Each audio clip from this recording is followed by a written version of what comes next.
Hi everyone, this is What If Fan, bringing you another part of What If Harry Became an Artificer. Please find fanfic name and author name in the description, and please support the author. If you enjoyed the video, please like and subscribe. Also, this series, What If Harry Became an Artificer, will be finishing soon due to catching up with the current number of chapters. So I would like everyone's input for the next project on this channel. I am currently debating between 3 fanfics based on Naruto, Jujutsu Kaisen, and High School DxD respectively. Please comment below what fanfic would you guys like to see next. Let's start Chapter 61, The Eve of Reckoning. Shield cloaks and ward breakers, as promised. Harry placed the items onto the long table in the kitchen of Grimmauld Place. The Order of the Phoenix was meeting again as the time of the autumn equinox was fast approaching. There was a chance that nothing would happen on that particular day, but from the information they were getting from Snape, it seemed like Voldemort was finalizing his preparations to work his great magic on that day, perhaps. It would be best to be prepared in advance, just in case. Thank you very much, Harry.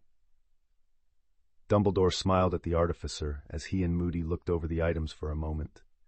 There's a shield cloak for every member. Make sure you wear it any time you believe you may be at risk of having a spell or curse thrown your way. Harry looked over the gathered witches and wizards. They'll block almost anything, but significantly powerful spells can still injure you if they overwhelm the cloak. The amount of power they'll protect you from will probably save your life, even if they're overpowered and ruined in the process. Huh. They look almost like ordinary cloaks. Emmeline Vance noted as she was handed her shield cloak, indicated by a scrap of paper with her name on it attached to the front. Well, they wouldn't be very practical to wear day-to-day during all of this if they were flashier, right? Hestia Jones, an Auror just like Tonks, smiled at the other woman while holding her own shield cloak.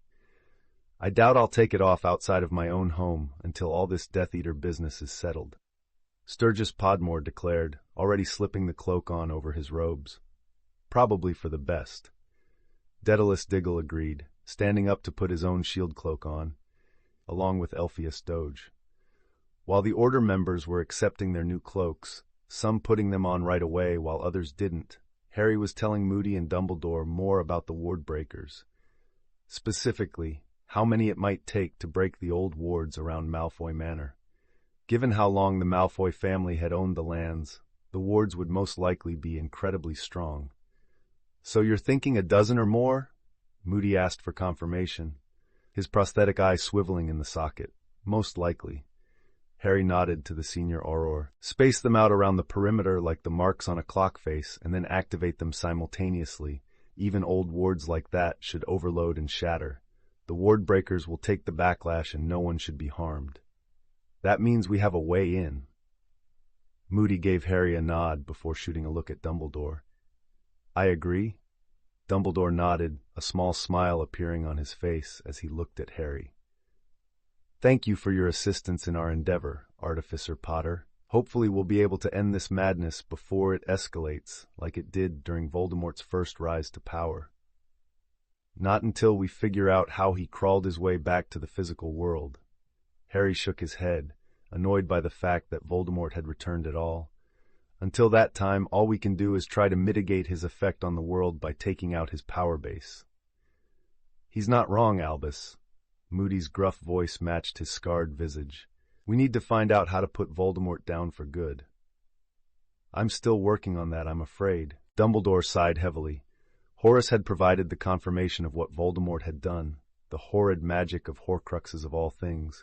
But with what the young Tom Riddle had said, there were as many as 6 Horcruxes made. Well, I suppose 5 now, after the destruction of the diary. The old headmaster looked to the small silver lining of at least one of the abominations already being destroyed. Voldemort has not made defeating him a simple matter, and I believe there are many clues and avenues of inquiry that I'll have to go through to uncover the full method of how he's prevented himself from passing on. We're not exactly long on time, Albus. We need to at least try to keep the Dark Lord on the back foot as much as possible. Moody was in favor of striking hard and fast against Voldemort. The less Death Eaters that Voldemort had to work with, the better off they'd be. Wood End Cottage, night. Thanks to Madame Aveline, I believe I have a lead on how Voldemort has returned. Fleur spoke to Harry, Penny, Tonks, and Sirius. The Vila's face was absolutely serious, and her blue eyes were sharp. What did she say? Penny gently placed her hand over top of Fleur's, worried that her sister in all but blood was acting oddly. Madame Aveline spoke with me about Herpo the Foul, an ancient Greek wizard and a pioneer in the dark arts. Fleur began and went through what she and Madame Aveline had discussed. In short, Voldemort is close to the fabled Lich of the old tales, using a Horcrux or phylactery to chain his soul to the mortal world even if his physical body is destroyed. Well, shite. Tonks exhaled heavily. So we have to find this Horcrux thing and destroy it before we can really put the Dark Wanker down for good? That's the best lead I've been able to find. Fleur nodded to Tonks, watching as the Metamorphmagus's hair cycled through a few different colors. That poses a problem aside from the obvious. Sirius thought quietly for a long moment. If this Horcrux thing exists, and Fleur is correct, then either Voldemort keeps it somewhere close and under his watch at all times, or it could be hidden in a location that only he knows and may not even be within the British Isles. Shite. Penny cursed, uncharacteristic of the scholar, but it was an apt summary of the situation. I wonder. Harry thought back to his second year at Hogwarts and the Chamber of Secrets. I fought a memory of Voldemort in the chamber, but he was young then, still in school. He noticed that the rest of his family was looking at him now. If what he said was true, that he was a memory left in the diary, would that mean that was Voldemort's Horcrux? But he came back after you destroyed it, didn't he? Tonks pointed out the flaw in Harry's pondering. Unless he made more than one. Penny spoke up a second later, her eyes alight with theories given the relevant information. But you said that you have to commit murder and fracture the soul. Can you do that more than once? She looked at Fleur curiously. I'm not sure. Fleur shook her head, as she and Madame Aveline hadn't gone over any such thing. There was a limit to her former teacher's knowledge about such a dark subject. If anyone was deranged enough to try repeatedly shattering off parts of their own soul, it would definitely be Voldemort. Sirius fully believed that, especially after what he'd witnessed in the 70s. That still puts us back at square one, though. Tonks grimaced as a second Horcrux that they didn't know the location of didn't help them end Voldemort. Hell, we might be at square zero. Who's to say the bastard didn't make more than 2? 3 is a powerful magical number, sure, but 7 in the most powerful, right? Oh, fuck. Harry groaned and put his head in his hands. A megalomaniac obsessed with being the greatest wizard that ever lived, like Voldemort, would probably do that too. The silence that followed that revelation was resounding in its completeness. So, Sirius spoke again after the silence had grown uncomfortable. Harry has already taken one out, probably. That would leave the Voldemort that's walking around and 5 other pieces, if we go with the 7-split theory. If we could destroy his physical body again, that might buy us some time to find the rest. Tonks offered. Her training under Mad-Eye was showing through. We'd have to work with Dumbledore to try and figure out where the others were hidden, though. Harry mentioned after a moment of thought. The headmaster has known Voldemort the longest, hasn't he? Surely, he knows something about what was going on with Tom Riddle back in Hogwarts, right? At the very least, he might know something about what items Voldemort would use, or perhaps a location that was important to Tom Riddle before he became Voldemort? Penny offered her thoughts. Is there any way we could remove the threat he poses?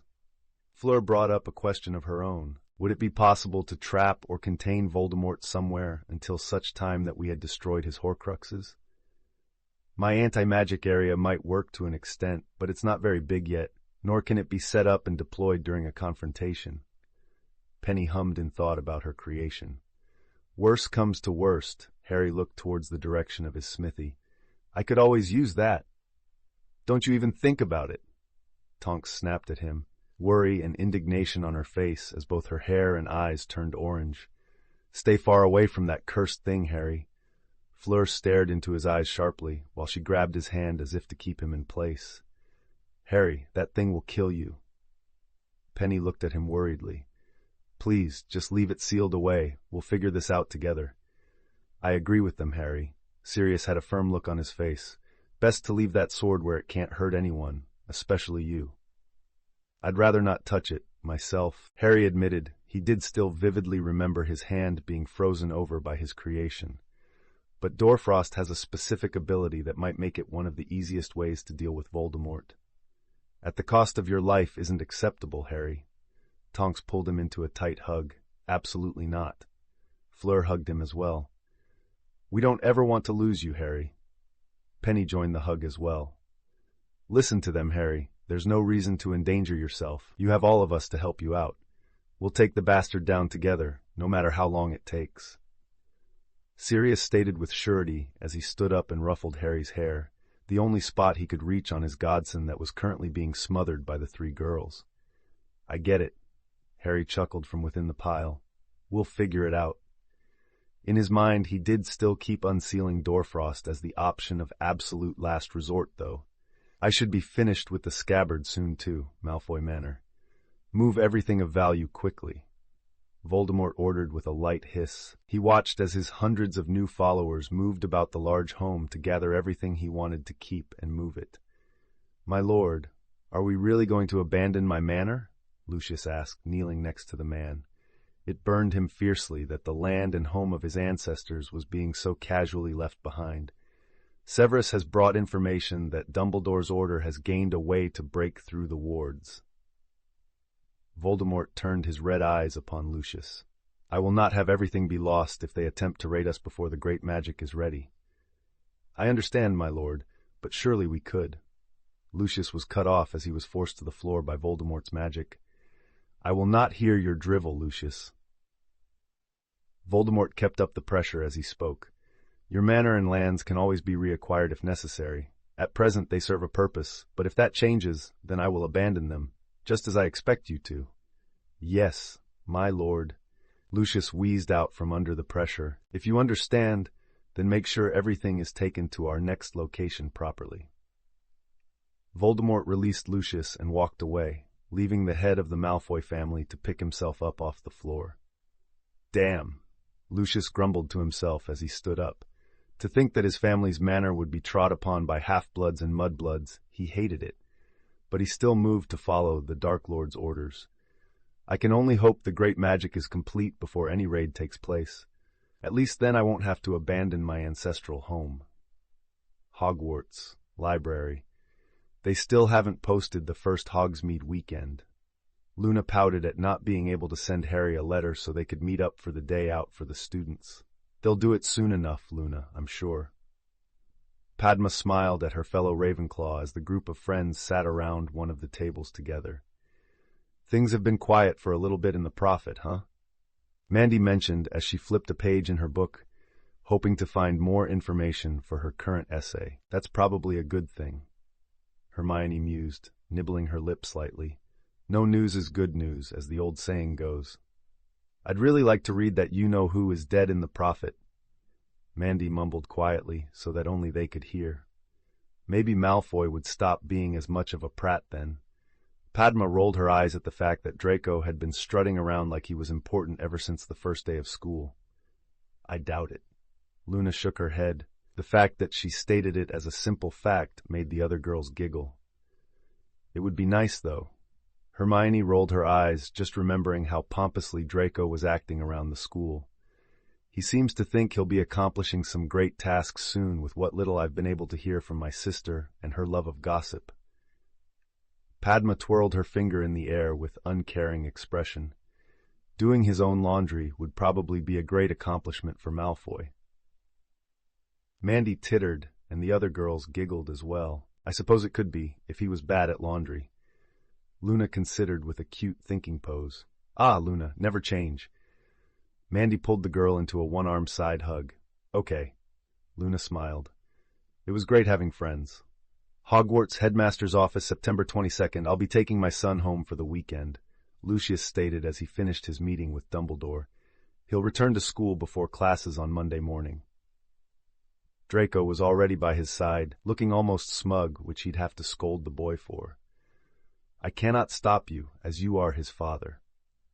Dumbledore didn't like this. Draco was still a child and was being taken home on the very day the Order had been planning their raid. We hope to see young Draco fresh and ready to learn on Monday morning. He spoke, sending a smile towards the boy, only to get a half-hidden sneer in return. Come along, Draco. Lucius guided them over to the flue. A moment later, and a flash of green fire whisked them away to Malfoy Manor. I'll need to get in contact with Alastor. Dumbledore mumbled to himself, quickly standing up from his desk. He didn't want a child caught up in their raid, so the plan would need to be altered to try and avoid that. Just when we finally had everyone ready as well. Dumbledore sighed heavily. Things had been strangely quiet at Malfoy Manor from what Severus had spoken of.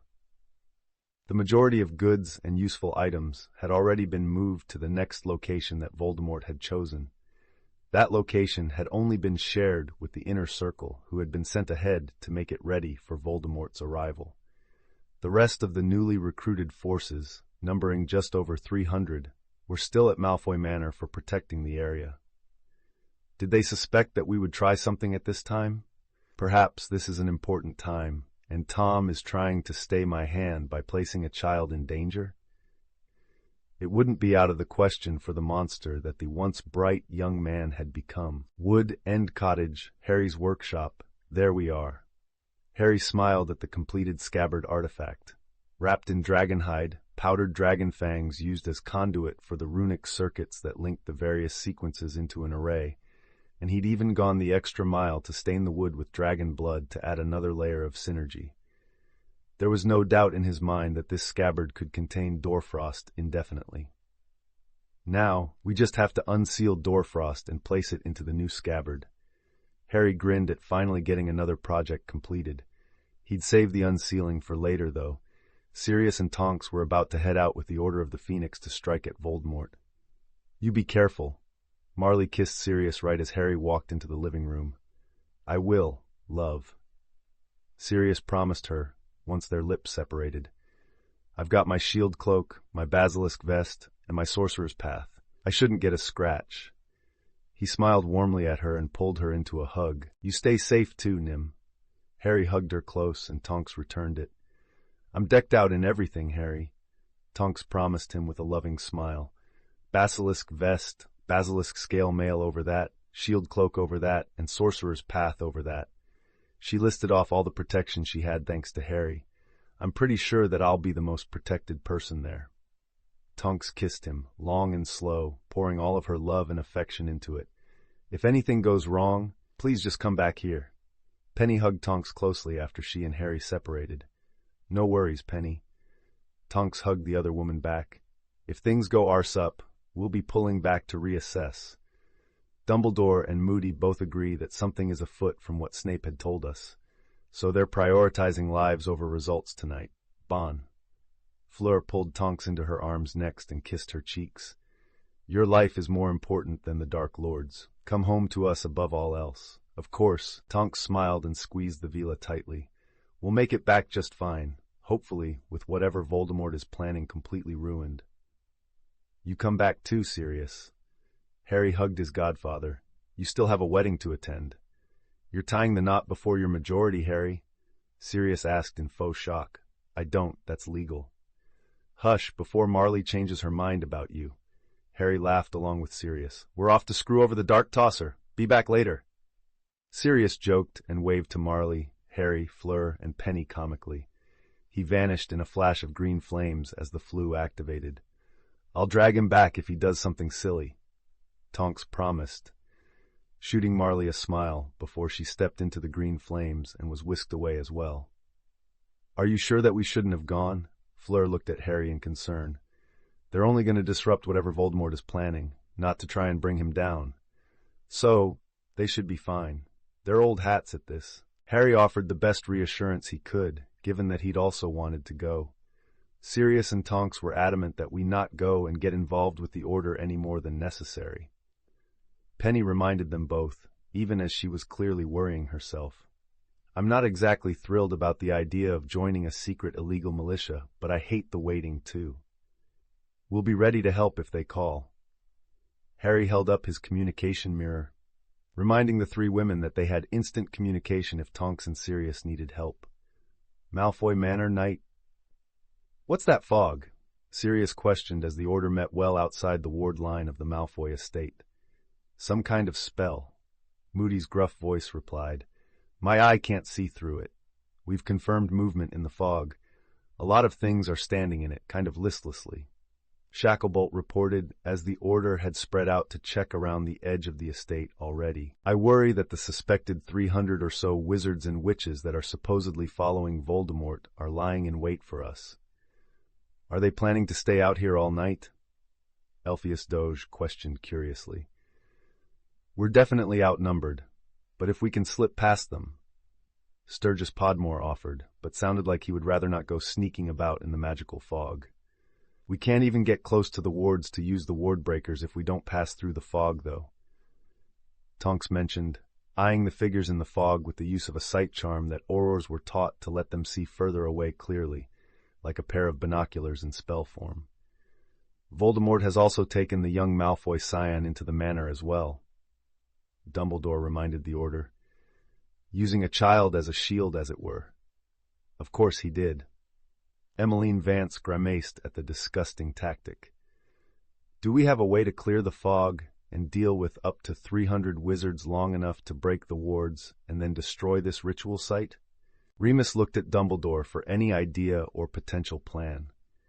It was a tall order to fulfill, even with someone of Dumbledore's power and skill. I'd rather not just kill them all wholesale. Dumbledore had seen what solving all of one's problem with violence and death had caused before. It was a path that he'd feared that he could slide down if he wasn't careful. I can clear the fog and deal with a good number of enemies, but that will surely draw Voldemort's attention. We'd need someone to sneak through the chaos and destroy the ritual site. Disillusionment charms, and maybe my animagus form? Sirius put forth his best idea. In the dark, I'd go unnoticed, especially if everyone is rushing to the scene of a battle. Aye, that could work. Moody nodded after a long moment to think about it. Albus and I could hit them hard from here. The rest of the order spreads out a bit to spread their forces away. Voldemort will be forced to come and deal with us personally. The plan was accepted, and Sirius was given the ward breakers to take to the ward line and set up. The Marauder wished everyone well and then disillusioned himself. The padding of a dog's feet on grass was heard as Sirius bolted away to fulfill his task. Let us begin. Dumbledore nodded to the order members as he and Moody moved forward under their own disillusionment charms. The rest of the members quickly did the same, spreading out within sight of each other as they prepared to attack. Purgare Aram. Dumbledore lifted his knotted wand and made multiple loops, 3 swishes, and finally a large circle. The thick fog vanished, and several cries of shock were heard from the gathered wizards and witches. Lata stupefy tria maxima! Moody cast the modified stunner, and 3 wide arcs of the familiar red light flew towards the confused Death Eaters. Lata amisatactu. The senior Auror utilized his second focus, his walking stick, to cast another widened spell. This time the unfeeling hex that robbed a person of their sense of touch. Small purple lights rained down over a section of the Death Eaters and sent them into confusion. Using dual foci was something that only Alastor Mad-Eye Moody was proficient in within all of the Auror Corps. Ah! Enemy, my wand! Confringo! Expelliarmus! Deprimo! Bombarda! Spells flew back and forth as the two sides fought. Flashes of light, arcs of various colors of lightning, the occasional crack of apparition. Spells exploded against the ground, throwing up dirt into the air. Flames were conjured and thrown around. It didn't seem that long, but yet felt like an eternity before a loud sound caught everyone's attention. It was like the screech of metal being violently warped and torn apart, mixed with the shattering of glass. The wards became visible within the air before dispersing in a burst of light. The air popped from the sudden change, and all fighting stopped for a brief moment.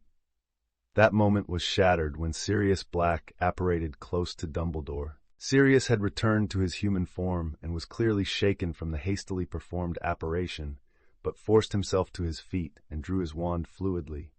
Dumbledore was quick to notice the shield cloak showed signs of being burnt, a few faint wisps of smoke still rising from parts of it. "Dumbledore!" Sirius called out upon seeing the old man. "He's here. Voldemort is personally guarding the ritual site. He threw fiend fire at me as soon as I tried to get close. Does he not intend to get involved? Dumbledore knew that Tom would often come to try and kill him in the past. His old student saw Dumbledore as one of the few obstacles blocking his path. I don't think that's the issue. Moody's prosthetic eye was whirling around, and he nearly spat before calling out a warning. Incoming fiend fire! Retreat! The magical eye wasn't wrong either, as in a blaze of heat and light, a massive serpent of fiend fire rose over Malfoy Manor. The cursed flames shot down towards the area of fighting with a shrieking roar. He's going to kill his own men! Sirius cursed the Dark Lord in his mind. Get back! Dumbledore waved his wand and snagged all of the Order members with a spell. Everyone was thrown dozens of meters backwards before they'd realized that they were moving, the spell grabbing them by their feet, the only area not directly covered by the shield cloaks. With everyone out of the way, Dumbledore stabbed his wand forward and the fiendfire serpent slammed into an invisible wall, the cursed fires spreading along the force of Dumbledore's will. Run! It's fiendfire! Retreat! Back to the manor! Fall back! The Death Eaters yelled out to each other as they quickly retreated from the clash of magic.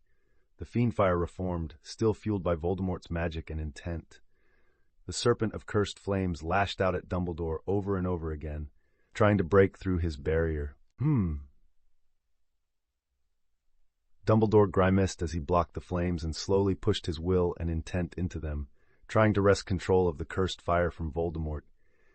It took a great amount of focus and willpower to control fiendfire normally. To do it from such a distance was unheard of.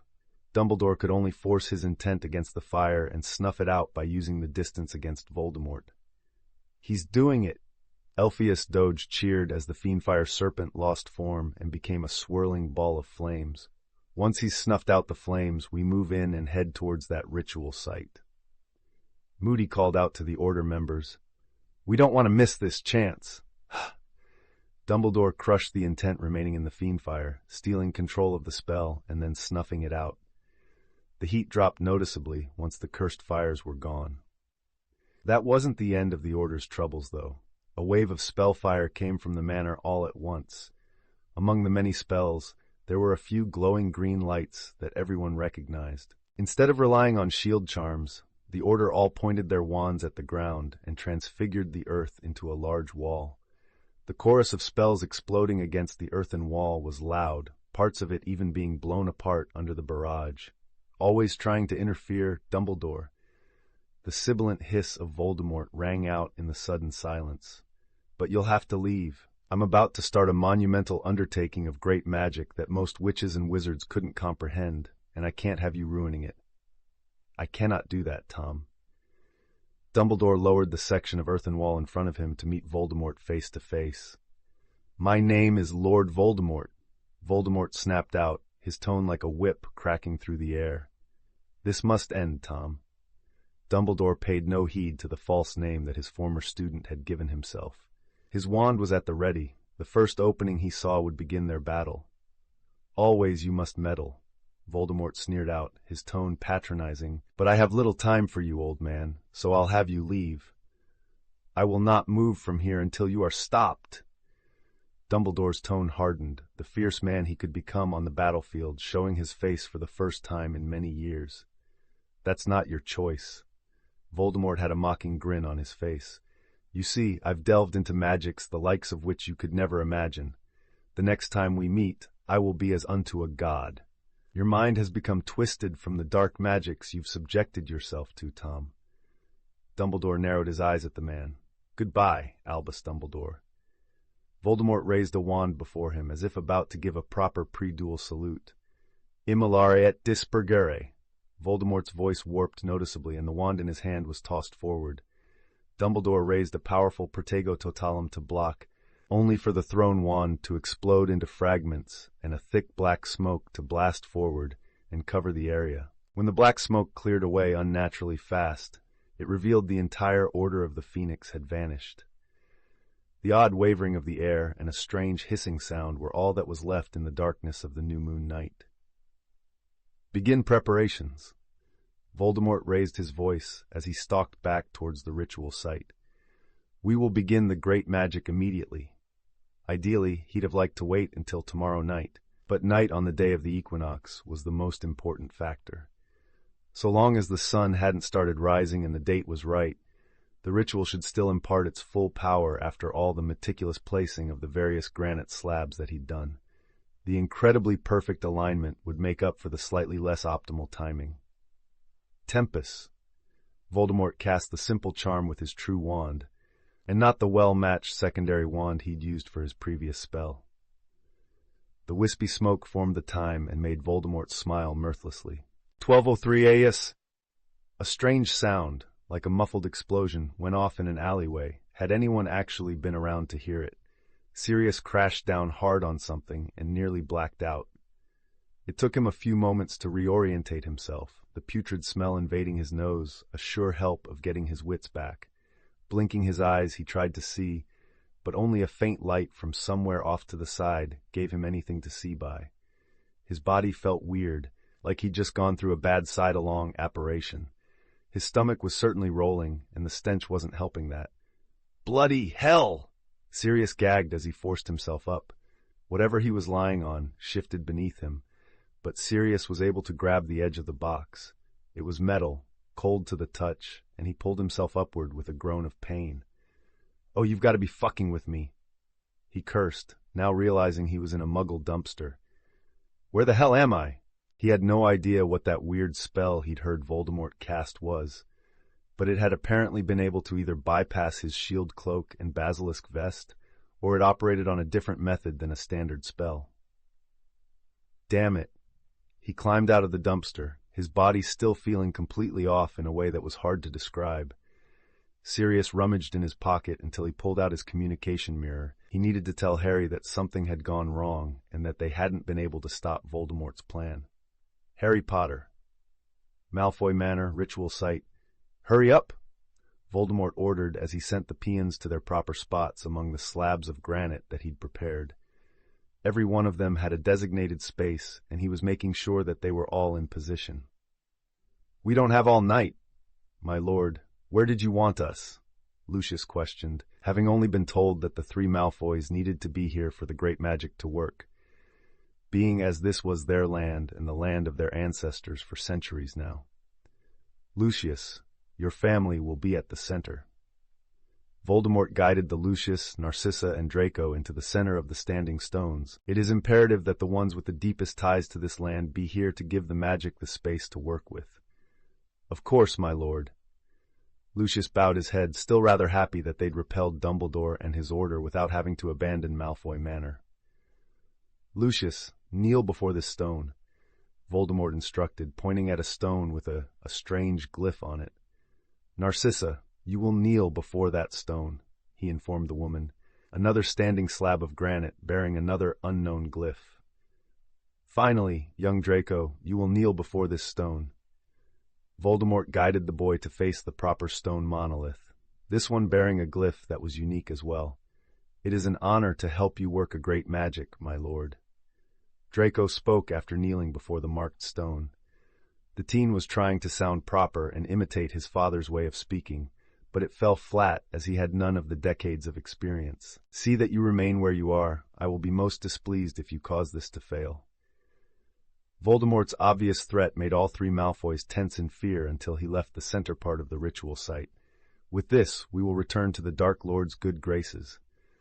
Lucius spoke just loud enough for Narcissa and Draco to hear him. "We must ensure this succeeds." "Yes, father." Draco's reply was instant. "Of course."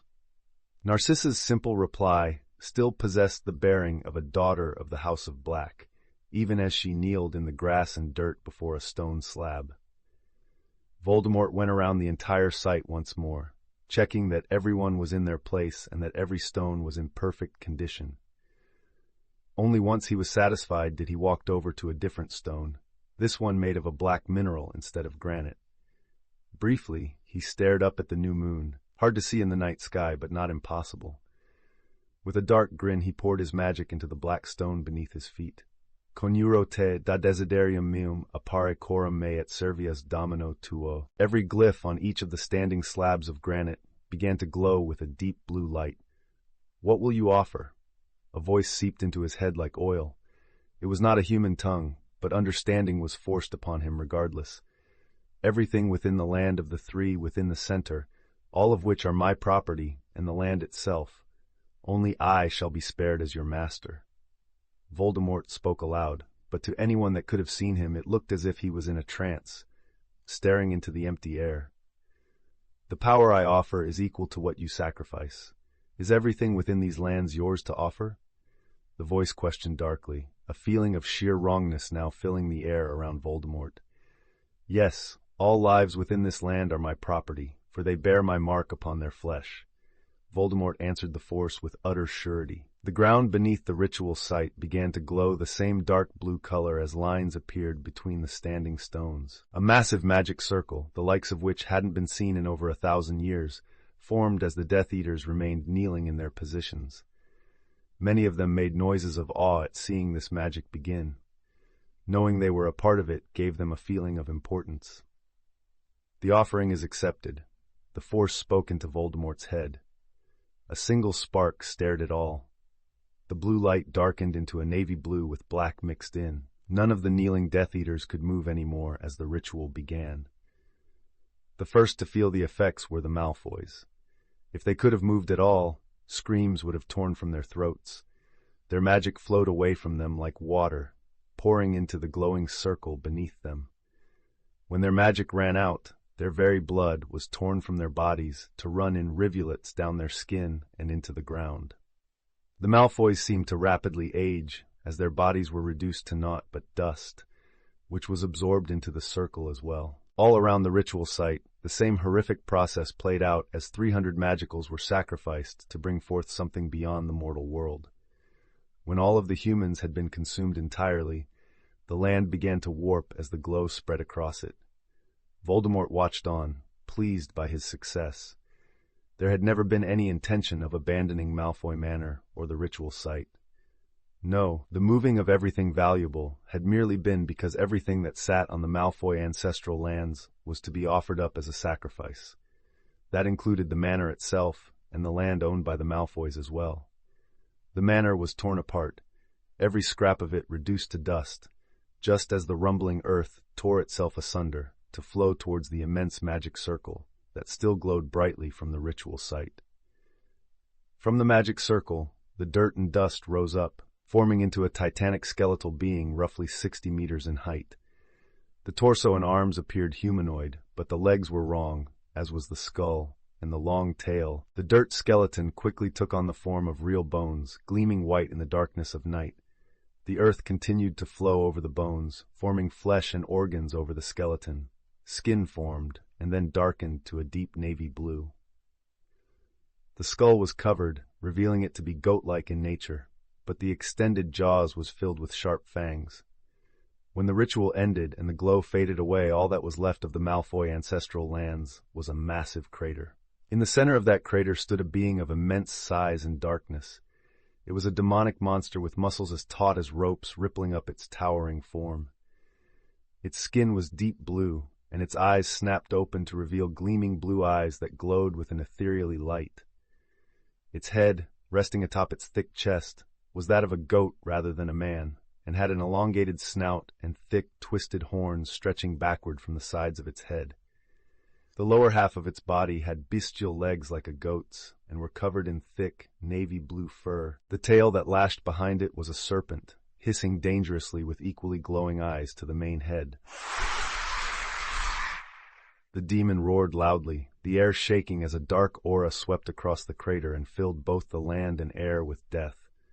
The ground dried out and everything within the dirt died instantly. The air became stagnant and foul in the same instant. Voldemort floated on the black stone before the great demonic beast with a demented smile on his face. "Speak your name to your master," Voldemort intoned, since he needed the demon to give him a name with which to bind their pact. "Gleam Eyes." The demon's words were like the rumble of thunder. That didn't translate aloud, but I understood it in my head. Voldemort realized a split second after it happened. Gleam Eyes, how fitting. He chuckled darkly while looking into the brightly glowing eyes of the demon. "Come, my servant, we have a world to conquer." The demon briefly lowered its head, allowing Voldemort to stand atop it between its massive curved horns. With a thundering step of its cloven hooves, the demon walked up the slope of the crater and towards the lands beyond. In a very short amount of time, Britain, and the entire world, would learn of magic again, but in the worst way possible, just as Voldemort intended. End chapter. Current mana levels: Harry, 29,386 Tonks, 24,418 Pay, 18 Dallopy, 422 Fleur, 18,964. Chapter 62, Secret No More. Did you feel that? A man, Edwin Clark, looked between his mate, Henry, and the floor of the pub that they were in. What? Henry looked at Edwin like he was off. The floor is shaking. Edwin tapped his foot on the wooden floor. Are you already pissed? Henry chuckled at his longtime friend. You're not usually this much of a... His words were cut off as a tremor did indeed shake the floor. All of the previous noise in the pub stopped as everyone looked around in confusion. See? Edwin looked at Henry pointedly. Earthquake? One patron wondered loudly. We don't have earthquakes around here. Another replied with a shake of his head. The tremor returned, even stronger this time, and a few of the glasses and bottles behind the bar rattled. The barman quickly put his hands on a few that looked like they might fall. The next tremor came, worse than before, shaking everything in the pub and making even some of the more sober patrons stagger. It's like bloody footsteps. Henry swore, grabbing onto the table to steady himself. You saying there's a giant walking around outside? Edwin snapped at Henry for the ridiculous suggestion. Screams from outside the pub got all of the patrons' attention, seeing some people running in the streets away from something. What in God's name? One of the patrons close to the windows looked out and dropped his drink in shock as he went silent from terror. Roar! A massive roar ripped through the town, and even inside everyone clapped their hands over their ears. What the fuck? Edwin and Henry both cursed as they left their table and rushed over to the windows along with a few other patrons. What they saw outside could only be described as a demon. Lay waste to the pests, they who do not know their place. Voldemort ordered the demon he'd conjured. The gleam eyes' throat swelled up to a grotesque degree before it threw its head forward and opened its jaws. From the maw of the demon, a sickly purple light blasted forward. The first thing it impacted was the main street, where many vehicles were already driving towards in an attempt to flee from the 60-meter-tall demon bearing down on the town. Boom! The purple light exploded with more force than any Bombarda spell could ever hope to produce when wielded by a wizard or witch. The entire Main Street area was blown apart, but most of the debris turned to dust rather than scatter across the town. What remained was a blackened crater with some ominously glowing purple burn marks within. The entire town, even past midnight, was now awake and in terror. Screams and yells were heard. People either hid within their homes or tried to flee from the titanic monster walking through their town, each of its cloven-hoofed steps shaking the ground and causing destruction around it. Calls were quickly being made to local law enforcement, some of the townsfolk skipping the emergency number entirely and calling higher authorities if they knew the proper numbers. In various parts of England, phones began to ring loudly in offices and buildings that had before been having a typical quiet night. Again. Voldemort's sick amusement at seeing the Muggles fleeing in terror was plain on his face. Once more the gleam eyes' throat bulged in a disgusting manner before another blast of the eerie purple light was expelled from its jaws. Another section of the town, this time houses, vanished into the light, followed by the immense explosion. Boom! The gleam eyes continued to walk the path that its master had set for it, crushing the mortals underfoot, along with their buildings and dwellings. A straight line it would travel, eliminating everything in its path as it moved forward. The behest of its master, the only thing making it attack with its immense magical power. A line of death to the Muggles, the first of many to perish under my reign. Voldemort mused darkly, seeing the destruction his demon caused merely by walking. We'll destroy every hamlet, village, town, and city on the path towards London. His red eyes gazed forward with a malevolent glow. And when we get to London, there are nearly 7 million that live there. The city also included targets like the Ministry of Magic and Diagon Alley as well. The world would know of his power, and they would bow down. London. It's like every phone is ringing at the same bloody time. An office worker cried out, trying to keep up with all the calls coming in. "Ma'am, what do you mean a giant monster?" "Sir, you have to stop screaming. I can't understand you. Can you explain the situation more clearly? This is not a line to call for local emergencies." "What on earth is going on?" the director of the office questioned, having been called to come to work in the middle of night. "Calls from Wiltshire, sir." One of his oldest workers informed him from his desk after putting down the phone. Hundreds of them, all of them claiming some giant monster is destroying their town. "Is there a massive gas leak or something?" The director looked absolutely flummoxed by the situation. Surely this mass hysteria had to be some type hallucination? "Turn on the telly." One worker ran into the main area and had the television turned on in short order. The news station was already running a breaking news alert. "This footage is coming to us live from our news helicopter over Wiltshire. While what you're about to see may seem like a movie, we assure you that this is very much real. Parents are advised to prevent their children from viewing this graphic content." The newscaster spoke before the screen was taken up with the video of a 60-meter goat-headed monster walking through a town. Bloody hell. The director just stared at the screen, even as phones continued to ring off the hook all around him. Many of his subordinates did as well. None of them could comprehend what they were seeing as the monster on screen launched a sickly purple light from its jaws that exploded when it hit the ground, taking everything with it in a flash. This news was rapidly spreading throughout England, and soon the rest of the United Kingdom. Foreign correspondents in London were also quick to pick up the story and send the recorded video back to their home countries, where it would be aired in only a matter of hours at the latest. The news spread across Europe like wildfire, and even across the Atlantic in short order to both North and South America. "Wood End Cottage," my head, Sirius groaned, even as Marley gently waved her wand over him and slowly soothed the pain. I don't understand the spell he used. It blew up the wand he cast it with, or he cast it and used the wand as a catalyst. Tonks was also groaning. Her body felt off after having the strange magic used on her. None of the Order of the Phoenix was doing much better, all of them only briefly meeting at Grimald Place before having to seek treatment for the pain and off-feeling in their bodies. Whatever magic that Voldemort had used to scatter them across England and Wales randomly had messed with them all. "What matters is that you're safe," Marley commented, gently leaning against Sirius and kissing his cheek. "Agreed." Fleur and Penny both nodded, fretting over Tonks's condition along with Harry. That ritual site meant so much to him that he'd sacrifice his wand just to remove you all. Harry didn't like that thought in the slightest. I can't help but feel he's about to do something absolutely insane. None of them knew how right he was. Prime Minister's office.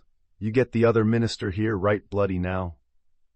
John Major roared at the magical painting, repeatedly slamming the bottom of the frame against the wall and shaking up the person inside. All right, the portrait declared, leaving the frame to try and get Cornelius Fudge.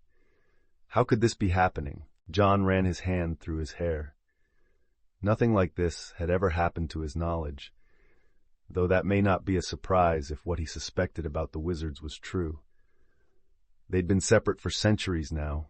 Why was this attack happening? Her Majesty was being informed already, and he'd normally want to bring the news himself, but he was still trying to understand the full scope of this situation. They needed more information, and he'd need to have a press release ready soon. The news was already covering this monster attack, and even in London there were bouts of panic springing up as well. As if I didn't have enough to deal with already. John heaved a heavy sigh. He'd been doing his best in trying to guide the Untied Kingdom during his tenure as Prime Minister. With the internal divisions about the UK's membership in the European Union, he was already close to resigning. Now a magical attack like this? He knew his time as Prime Minister was definitely coming to an end, as if the recent elections hadn't already made that fairly clear. Cornelius Fudge's home. "Minister! Minister!" The portrait wailed loudly from Fudge's study, startling the politician awake, even in his bedroom down the hall. A few moments later, a grumbling Fudge entered the room, still bleary-eyed and wearing a housecoat. "What? What is it? Why are you screaming in the middle of the night?" "The Muggle minister is demanding to see you, sir." The portrait informed Fudge urgently. "There's an ongoing magical attack on several Muggle towns, and the statute of secrecy has been broken, sir." "What?" Fudge nearly collapsed. Only his hands grabbing onto his desk prevented him from falling. "Who? How? When?" He stumbled around his desk towards the portrait. "I don't know, sir." The portrait shook its head. "You need to meet with the Muggle minister. He knows the situation." "No, no, no, no!" Fudge whimpered, even as he quickly rushed to his bedroom to change into appropriate robes as fast as he could. Voldemort, they certainly seemed to be enjoying flying around. Voldemort sneered at the Muggle helicopters. He knew enough about the Muggle world, having been sent back to it throughout his childhood by Dumbledore. The names of various vehicles and their purposes were known to him. The only reason he hadn't blasted them from the sky was because he was aware that they were filming his march of destruction. The statute of secrecy had forced the magical to hide from the Muggle, an absolute disgrace in his eyes, one that he would correct here and now. It wasn't much longer that Voldemort noticed the helicopters moving away quickly. Somewhat confused by their actions after they'd flown around his demon for so long already, he wasn't expecting a Muggle counterattack of any magnitude so soon. Explosions rocked the air as multiple missiles detonated against a sickly purple barrier around the massive demon. Bullets peppered the magical barrier as well, to no avail. Voldemort heard the sound of planes as they flew by at speed. Looking down, the Dark Lord noticed what he believed to be military vehicles driving around the area, constantly taking shots at his demon. Soldiers, war machines, none of it mattered to Voldemort, nor his demon.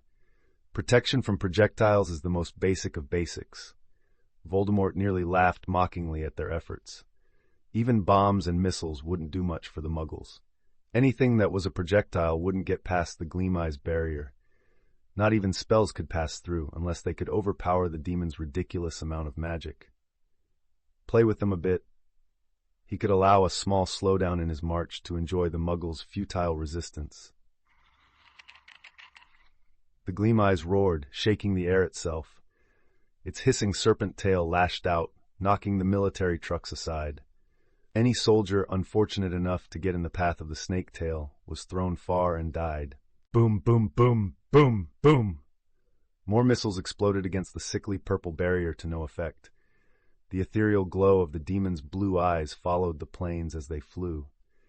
With a howl, the goat-headed monster threw its head forward and unleashed the same eerie purple light as before. The pilots proved the speed of their craft and their own skills as they easily outmaneuvered the attack. A strange hissing sound came from the Gleam-Eye's jaws. This time, when it opened its maw, streaks of the same purple light emerged and filled the air. The missiles that had been fired at the demon exploded long before reaching its barrier. The streams of light chased after the planes as well, forcing the pilots to dodge the barrage that seemingly gave the middle finger to physics. The streaks of light died down after a few moments, just in time for the pilots to receive orders to pull back along with the rest of the soldiers. Now, we can't have that. Voldemort's sick hiss was followed with a mental order to the Gleam-Eyes. The Gleam-Eyes roared before an immense wave of blue flames left its jaws and the mouth of its serpent tail. The blue fire washed over the area faster than it should have been capable of. Trucks, soldiers, civilians, homes, businesses, and everything else was engulfed and burned to ashes. All the while, the airborne could only look down and see the towering monster standing in an absolutely massive circle of black ashes and blue fire. Hogwarts, Dumbledore's office. Albus!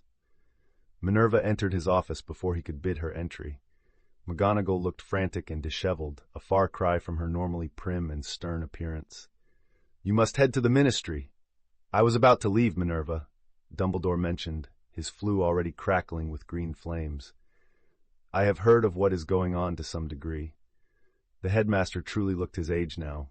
His normal twinkle had vanished from his eyes, and his energy seemed to have left him. "I fear that what Voldemort has done cannot be undone." "What do we tell the students, Albus?" McGonagall asked, indecision and worry in her eyes, and as plain as day on her face. For now, cancel classes and tell the students only that the Statute of Secrecy has suffered a massive breach. Dumbledore didn't want to cause panic and fear among the students. Inform the students that more information will be given to them as soon as you have it. If it will help keep order in the school, you may tell them that I have left to try and handle the situation as well. Yes, Albus, I'm sure that will be a relief to many, both students and faculty alike. McGonagall looked as if a small bout of tension had left her shoulders at his words. I will return as soon as I am able, Minerva. Dumbledore nodded to his deputy headmistress before entering the green flames and vanishing a second later. Paris, France. What is going on? Nicholas Flamel watched the television in the window of a Muggle shop with confusion and great concern. What was clearly some type of demon was destroying a path across England at the moment, and apparently had been for a few hours now. A few towns had already been devastated by the demon, with nothing the Muggle military did being able to stop the monster. Judging by its current path, the demon could be heading towards London.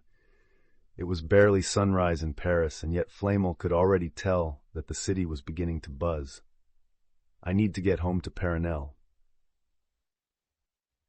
The ancient alchemist turned away from the television and headed home quickly. It was clear to Nicholas Flamel that things were about to get very complicated in the world between the magical and the non-magical. Amsterdam, Netherlands. A somewhat plain-looking man sat in his apartment watching the news from the UK. Who thought this was a good idea? The wizard nearly spat at the screen. A massive demon attacking England could only be done with magic, of course, but this situation was about to make everything worse. Why the hell is this happening now? He needed to contact as many of the groups involved with the plan as possible. Surely there were others already doing so too, but it was better to make sure. We're not ready yet. There are still months of preparation left. This is probably that Dark Lord of theirs. The wizard ranted to himself loudly. Trust the wizards and witches of the United Kingdom to be content to sit on their hands when it came to dealing with their domestic threats until they became everyone's problem. It certainly wasn't one of us. We don't have anyone in the UK. None of them saw the problems building up, or if they did, they certainly didn't care. With his initial ranting done, the man quickly went into the other room and sat before a small mirror. He hit 4 spots on the frame around the reflective glass in a certain sequence, and then watched as his reflection disappeared. A moment later, and the face of a woman appeared. She was rather pretty, a soft face with dark eyes that held a depth of wisdom in them that most couldn't match. Yes, Finn? Have you seen the news from the UK? Finn asked the woman first and foremost. I have only just been made aware of it. Do you have any information? The woman asked him. Only that there was no one of our agreement in the UK to cause such a thing. Finn shook his head. I believe it to be the work of that Dark Lord of theirs, Voldemort or whatever. I see. The woman looked thoughtful for a moment. I'll share this with some of the others higher up the Accord. We can't do much to move up the timetable, and several groups still aren't ready. This is almost the worst time that such a thing could have happened, Finn commented with a grimace. We may be able to use this as a mere stepping stone. The woman mused, her eyes looking at nothing in particular. We were planning to abolish the statute anyway, so that it's happening now might save us some trouble. Won't this attack make things even more complicated than everything is already going to be? Finn didn't think this was in any way a useful event. It will certainly cause a lot of friction between the non-magical and the magical. The woman sighed, closing her eyes and rubbing her temples.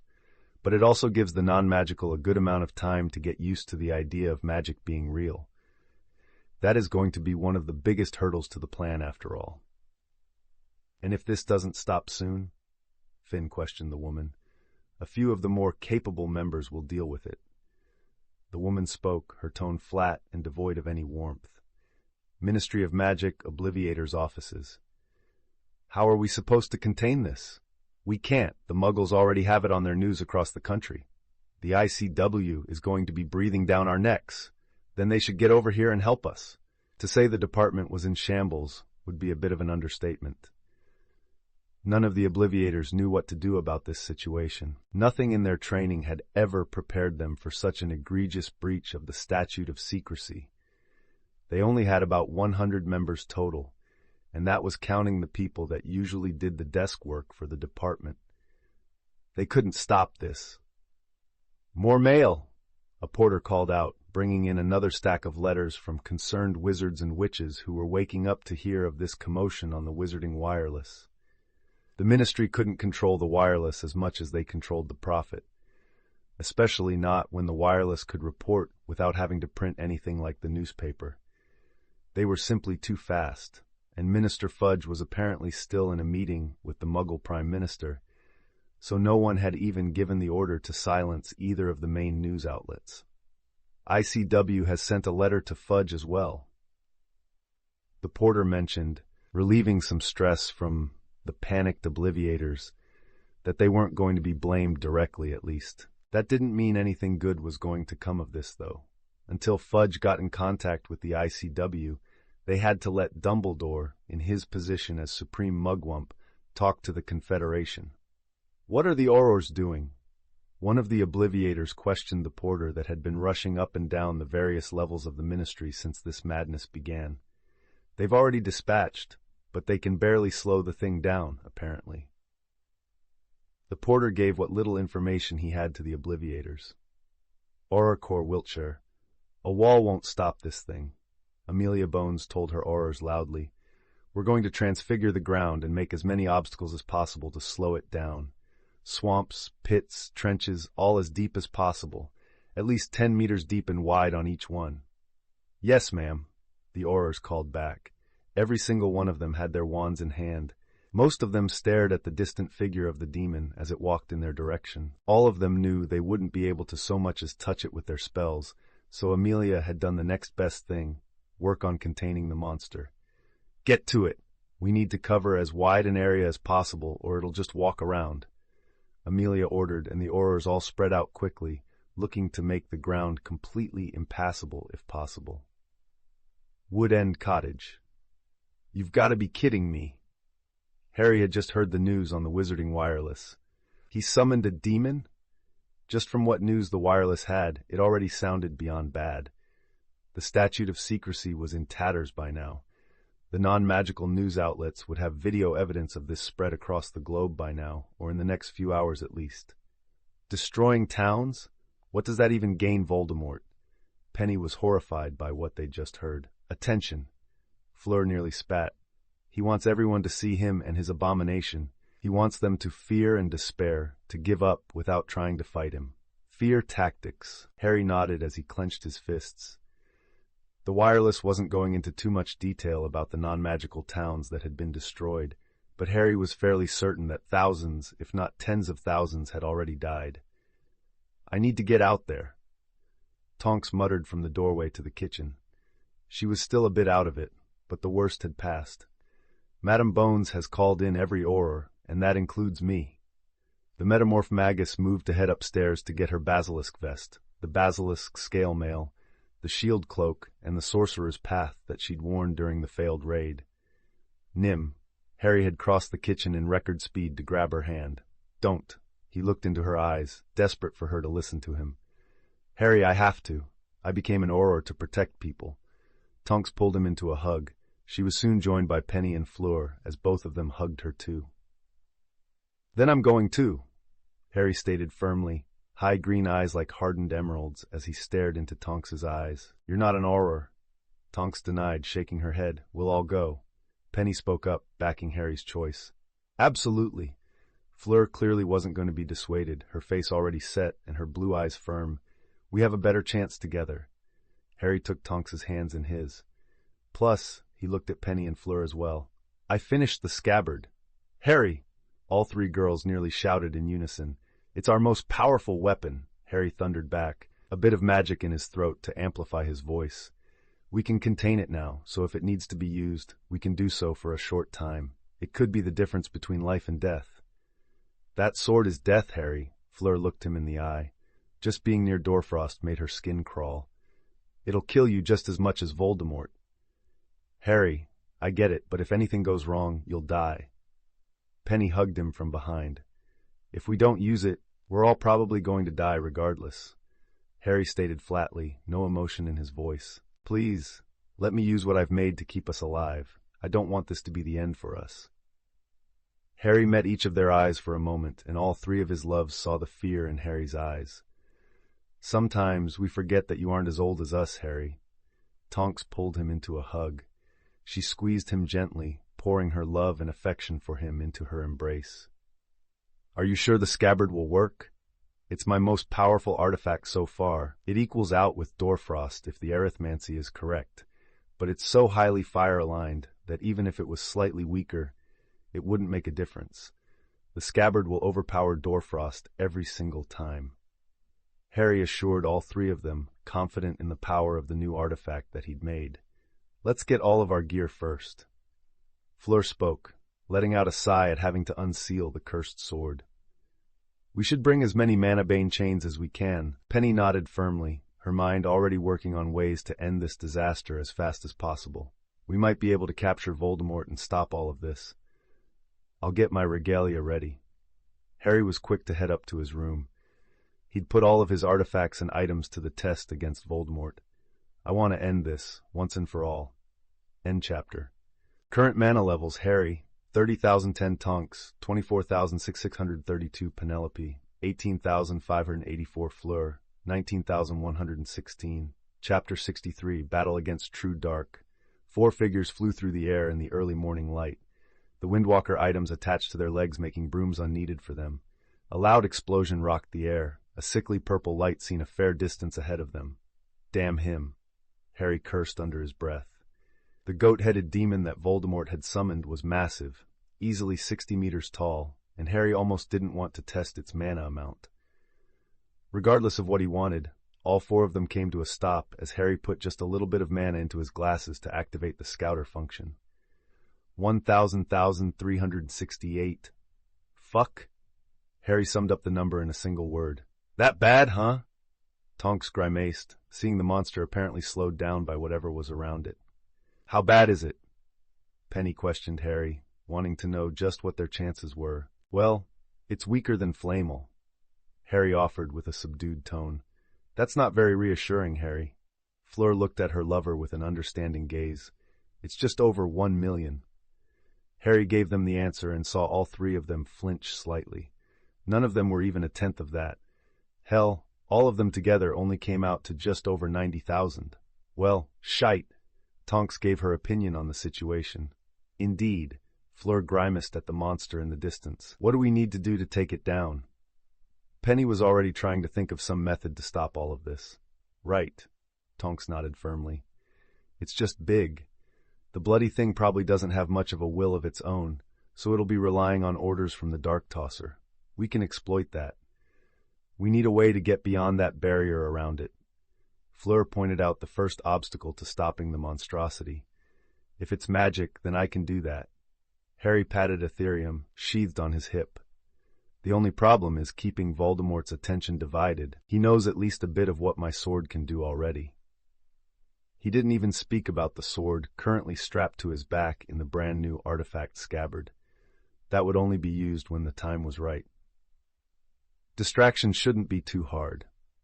Fleur spoke, her blue eyes clearly calculating as she looked on at the demon from afar. We can hit the barrier hard, shifted the terrain beneath its feet, obscure their vision. We have options. Just don't get hit by it in any way, shape, or form. Tonks warned, even if it was unnecessary. Even with the basilisk scale mail, there wouldn't be anything left of you. The demon bellowed out an ear-splitting roar after decimating something on the ground before it. The 4 of them could only hope it wasn't more people. Disillusionment to get close, and then we all attack from different points at the same time. Penny looked at her little family with belief and love. Agreed? Fleur smiled beautifully at all of them. Let's take this bastard down. Tonks grinned confidently, projecting strength to help raise their spirits. After we deal with this thing, maybe we can drag Voldemort in while we're at it? Harry joked with a smile. Ideally, they would like to do that, but eliminating this demon came first and foremost. Tonks, Penny, and Fleur all vanished under their disillusionment charms, though it wasn't the standard version. They were all wearing far too many magic-blocking items for that to work. Instead, they'd gone for a variant that hit a certain area around the caster. More costly mana-wise, but the only way to make it work right now. Harry simply pulled up the hood of his invisibility cloak that he was wearing over his regalia. He vanished from sight entirely, and the four flew off to make their attack. Madam Bones? Amelia? Rufus Scrimgeour called out to the woman with a yell. All of their ears were still ringing, but that was the least of their concerns. "I can hear you, Scrimgeour," Amelia called back, looking at the devastation a single blast had resulted in. Their wide field of pits, trenches, and swamps had indeed slowed the massive demon's progression, but that only seemed to piss it off. The monster had unleashed a blast of baleful purple light down upon them, leaving an immense crater behind. "What are our losses?" "At least a dozen, ma'am," Scrimgeour called back. "We need to retreat and come up with a different plan." "If we retreat, then who is going to stop this thing?" Amelia demanded, glaring into her subordinate's eyes fiercely. "How many have already died because of it?" "We're barely even slowing it down, Amelia." Scrimgeour dropped titles and formality as he answered. "We're all going to die if we stay here, and then no one will be left to try again. Rufus, we are the only ones in magical Britain that have any chance, you know that," Amelia stated flatly. No one else would fight for themselves, as had been clearly demonstrated during Voldemort's last uprising. As if to refute Amelia's claims, the earth beneath their feet began to rumble and shake. A truly massive upheaval of soil and rock erupted below the towering demon's cloven hooves, sending it staggering back a few steps. The bellowing roar had changed tone noticeably as the demon struggled to regain its footing. What? Voldemort hissed out in rage at the blatant and semi-successful attack on his monster. "Who dares?" Boom, boom, boom, boom, boom, boom, boom, boom, boom, boom. Fiery explosions rained down on the barrier surrounding the Gleam Eyes, black ash dancing in the air after the explosions, still burning with orange embers. Whoosh! From behind the Gleam Eyes, also crashing into the barrier, a wave of ice spread unstoppably across the shield. A large portion of the area behind the demon's head was now a blank spot in Voldemort's vision, as he was unable to see through the thick frost. "You think your paltry spells can stop Lord Voldemort?" Voldemort bellowed out to his unseen attackers, his red eyes glaring hatefully at the sheet of ice slowly breaking against his demon's barrier. Voldemort's head whipped around so quickly that it was amazing his enhanced homunculus body's neck didn't snap. He saw the barrier split in a straight vertical line, as if it was being erased. With the barrier opened in the one spot, the floating ash and cinder suddenly flooded inside, and Voldemort found the area around the Gleam Eye's head filled with the stuff. "Exploser!" A barely heard voice spoke, followed by the snapping of fingers. All around the demon's head, which included Voldemort's spot atop the titanic monster, the thick cloud of ash and cinder drastically increased in temperature. The increase was so fast that all of the ash glowed a bright white before the entire cloud exploded into a massive fireball. The shockwave could be felt a significant distance away from the point of explosion.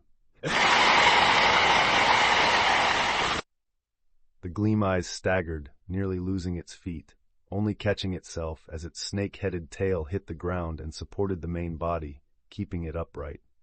When the smoke began to clear, the barrier of purple magic having already closed up again, the hidden attackers could see the damage that had been done. The demon's skin and fur around its head had been scorched, its horns were cracked, both of its ethereal blue eyes were gone, and even parts of the muscle and bone beneath the skin could be seen in some places. Smoke rose from the injuries, thick and black like a burning oil fire. Voldemort wasn't any better than the Gleam Eyes.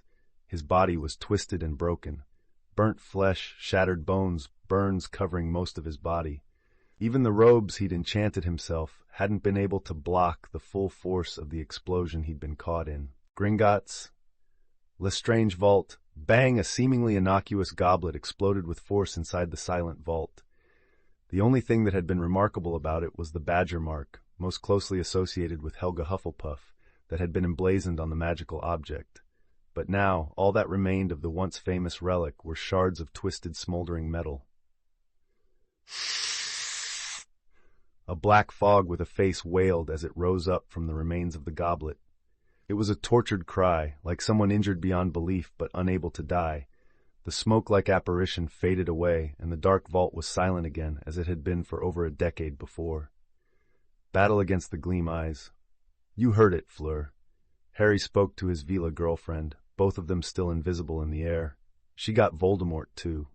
Tonks grinned, even though no one could see it under her spell. Impossible.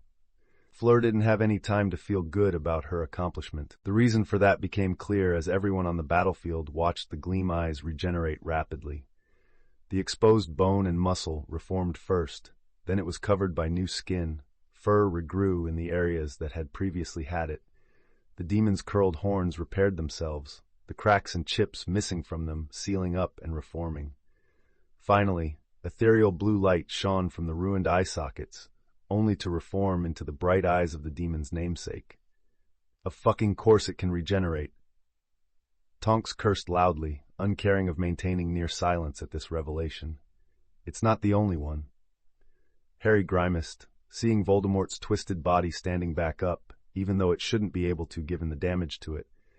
The twisted body straightened itself out with a series of sickening cracks. The damaged bones quickly restored themselves, followed by the muscles, the skin, and even the hair atop the Dark Lord's head rapidly regrew. In a mere moment, Voldemort looked almost identical to how he did before the explosion, the only real difference being the damage to the man's robes. The Gleam Eyes bellowed, and a blast of magic exploded off of the demon's body, sending everything flying away from it at speed. "Kill them all!" Voldemort roared out his order to the demon. He'd never felt such pain in his life. He was alive thanks to his previous ritual, though. Having connected all of his different Horcruxes to himself had been the right idea. He'd put far too much work into this enhanced, ageless homunculus body to lose it. If he had to sacrifice a Horcrux or two while killing his enemies, then it was a small price to pay. "Get behind me!" Harry ordered so loudly that everyone still alive heard him. The disillusionment charms had fallen, and the hood of Harry's cloak had been blown off his head. He didn't have time to see the extent of the damage, but he knew it was bad. Penny had been at ground level, transfiguring Earth to encase the demon's feet, when the blast went off. She was mostly okay, bleeding a bit from small injuries here and there, from what he could tell. Tonks was all right, if not in a small amount of shock, as evidenced by her hair being stark white at the moment. Fleur was in much the same state, though she was trying to hold it together. The remaining Aurors were quick to scramble behind Harry, not even fully realizing who he was, just knowing that these four had apparently been the ones to actually strike a blow against the massive demon. The baleful purple light appeared as the Gleam Eye's throat bulged grotesquely. The monster opened its jaws, and the blast of sickly purple magic was unleashed upon them. The demon, uncaring of any damage it might do to itself, from the almost point-blank shot to the ground in front of it. "Circa viam protega," Harry incanted, throwing his hands forward. A glowing white dome covered everyone on the ground, a mere instant before the sickly purple magic impacted. The odd sound was not an explosion, though it was certainly loud enough to be one. The purple light flooded the white dome, changing it to the same color. Bright lines of the baleful light lanced off from the edge of the now purple dome, over and over again. Each of the lines tore apart the ground as they traveled along it, but the shield still remained, slowly losing the purple light and becoming white once more. "No!" Voldemort howled in rage at seeing the shield still intact, even after a direct blast from the Gleam Eyes. Such a thing shouldn't be possible. "So, this is the spell that you've been working on for so long, eh, Harry?" Tonks actually let out a small chuckle at seeing it for the first time. "I don't have a knack for spellcrafting, so it took a long time," Harry replied, still working to maintain the shield just in case another blast came their way. "No shield charm should be able to hold up to that thing." Scrimgeour spoke up from behind them. "The power difference alone should have destroyed us." The man's eyes were wide, clearly not comprehending how he wasn't dead right now. It was true, though. No shield charm should have been capable of blocking a magical blast of that magnitude. But that was the difference that Harry had focused on while slowly developing this spell over time. There were some spells that couldn't be blocked, like the unforgivable curses, or ones that were made to counter shield charms by breaking them specifically. So, Harry had looked at the spell a different way. The seemingly white dome around them wasn't white at all. If one looked very closely, they'd see that what appeared to be solid magic was, in fact, tens of thousands of lines of magic, all of them in a specific pattern of branching lines over and over again. What the prodigious Artificer had done was approach spell design from his own strong point. Instead of projecting his magic outward with the intent to stop spells from getting to him, he'd quite literally written circuit lines into the very air with his magic. Any incoming magic that hit his spell would be sent through these circuits, being separated again and again until the amount of magic was paltry and unstable, incapable of being called a spell. Then the magic would reach the end of the path of circuits and fly off along the ground. In most cases, this would just see small wisps of magic coming off the bottom of the shield, but because of the Gleam Eye's ridiculous magical power, the diverted magic was still strong enough to tear up the ground around the shield. Let's hit it again. Harry looked at his girlfriends with rock-solid belief in them all. I think I have an idea of how to stop this thing, maybe. Not exactly inspiring confidence, Harry. Tonks laughed a little. What do you need us to do, Harry? Penny questioned, wanting to do whatever it took to stop this mindless slaughter. We are ready. Fleur nodded resolutely to him. Tonks, Penny, trap its legs as much as possible. If it can't move, then we have a chance to strike a real blow. Harry spoke, going through his idea in his head again. Fleur, you're with me in the air. I'll get Voldemort's attention, since he's so damn obsessed with me, and you'll attack from behind. What about the barrier? Tonks questioned, knowing that they'd only been able to breach it when Harry had sliced through the magic with Ethereum. The ground under its feet isn't protected. I was able to trap its feet briefly earlier. Penny informed the metamorph with a quick smile. I'll cut gaps into the barrier as I fly around the monster. Harry nodded to the three of them. The barrier reforms fairly quick, but that was only a single area last time. I'm betting if I cut more holes into it, this thing will have to expend more mana to repair it. Incoming! Amelia Bones cried out, making everyone look up. Bearing down on the white shield was a massive conflagration of blue fire. Harry quickly reinforced his spell, and the blaze washed over the area. The tens of thousands of circuit lines lit up with blue light as they absorbed the magical flames, split their power over and over again, and then dispersed them as small puffs of flame from the bottom of the shield. Crush them! Voldemort hissed out in fury. If magic wasn't working, then brute force would have to do. The white shield vanished, momentarily stalling the Gleam Eye's attack, but the hesitation would cost it. The earth below its feet rumbled, and then surged upwards. The almost liquid-like soil and rock swirled around the demon's legs, and then solidified, encasing its clove hooves and legs all the way up to its knees. A blur, half visible and half invisible, flew around the demon at dizzying speeds. One line after another continued to open up in the barrier, as the blur moved around and around the protective magic. The glint of a blade could occasionally be seen in the morning sunlight. Manteau de Sonder. Fleur incanted, casting her own original spell. Flames cloaked her form for a moment before two black-feathered wings of ash and embers formed behind her. Her entire body was now cloaked in the cinder of her spell, flames occasionally leaping from her form as the heat around her skyrocketed. With a flap of her burning black wings, she shot into the air, aiming for one of the opened holes in the purple barrier.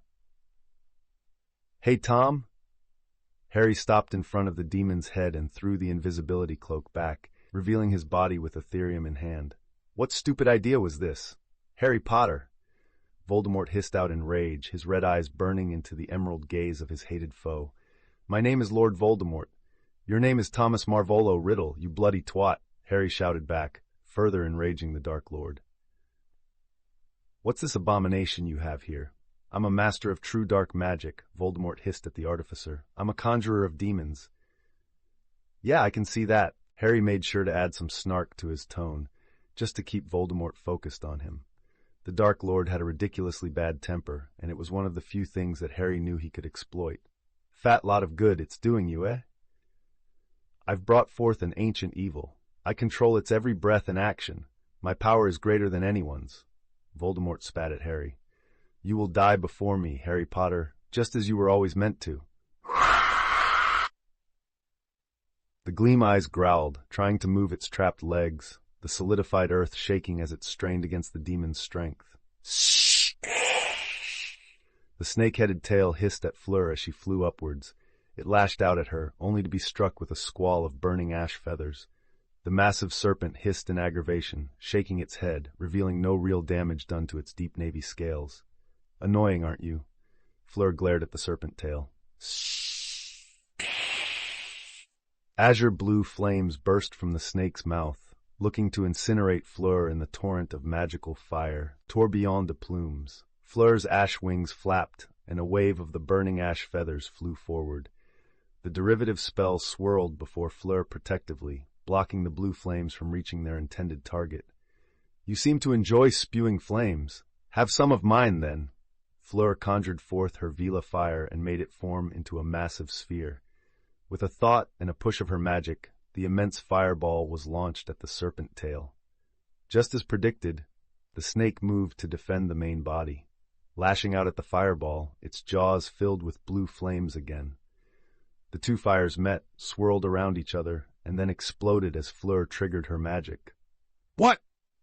Voldemort snarled as he tried to see what was going on behind his demon without taking his eyes off of Harry. "What have you done to the barrier?"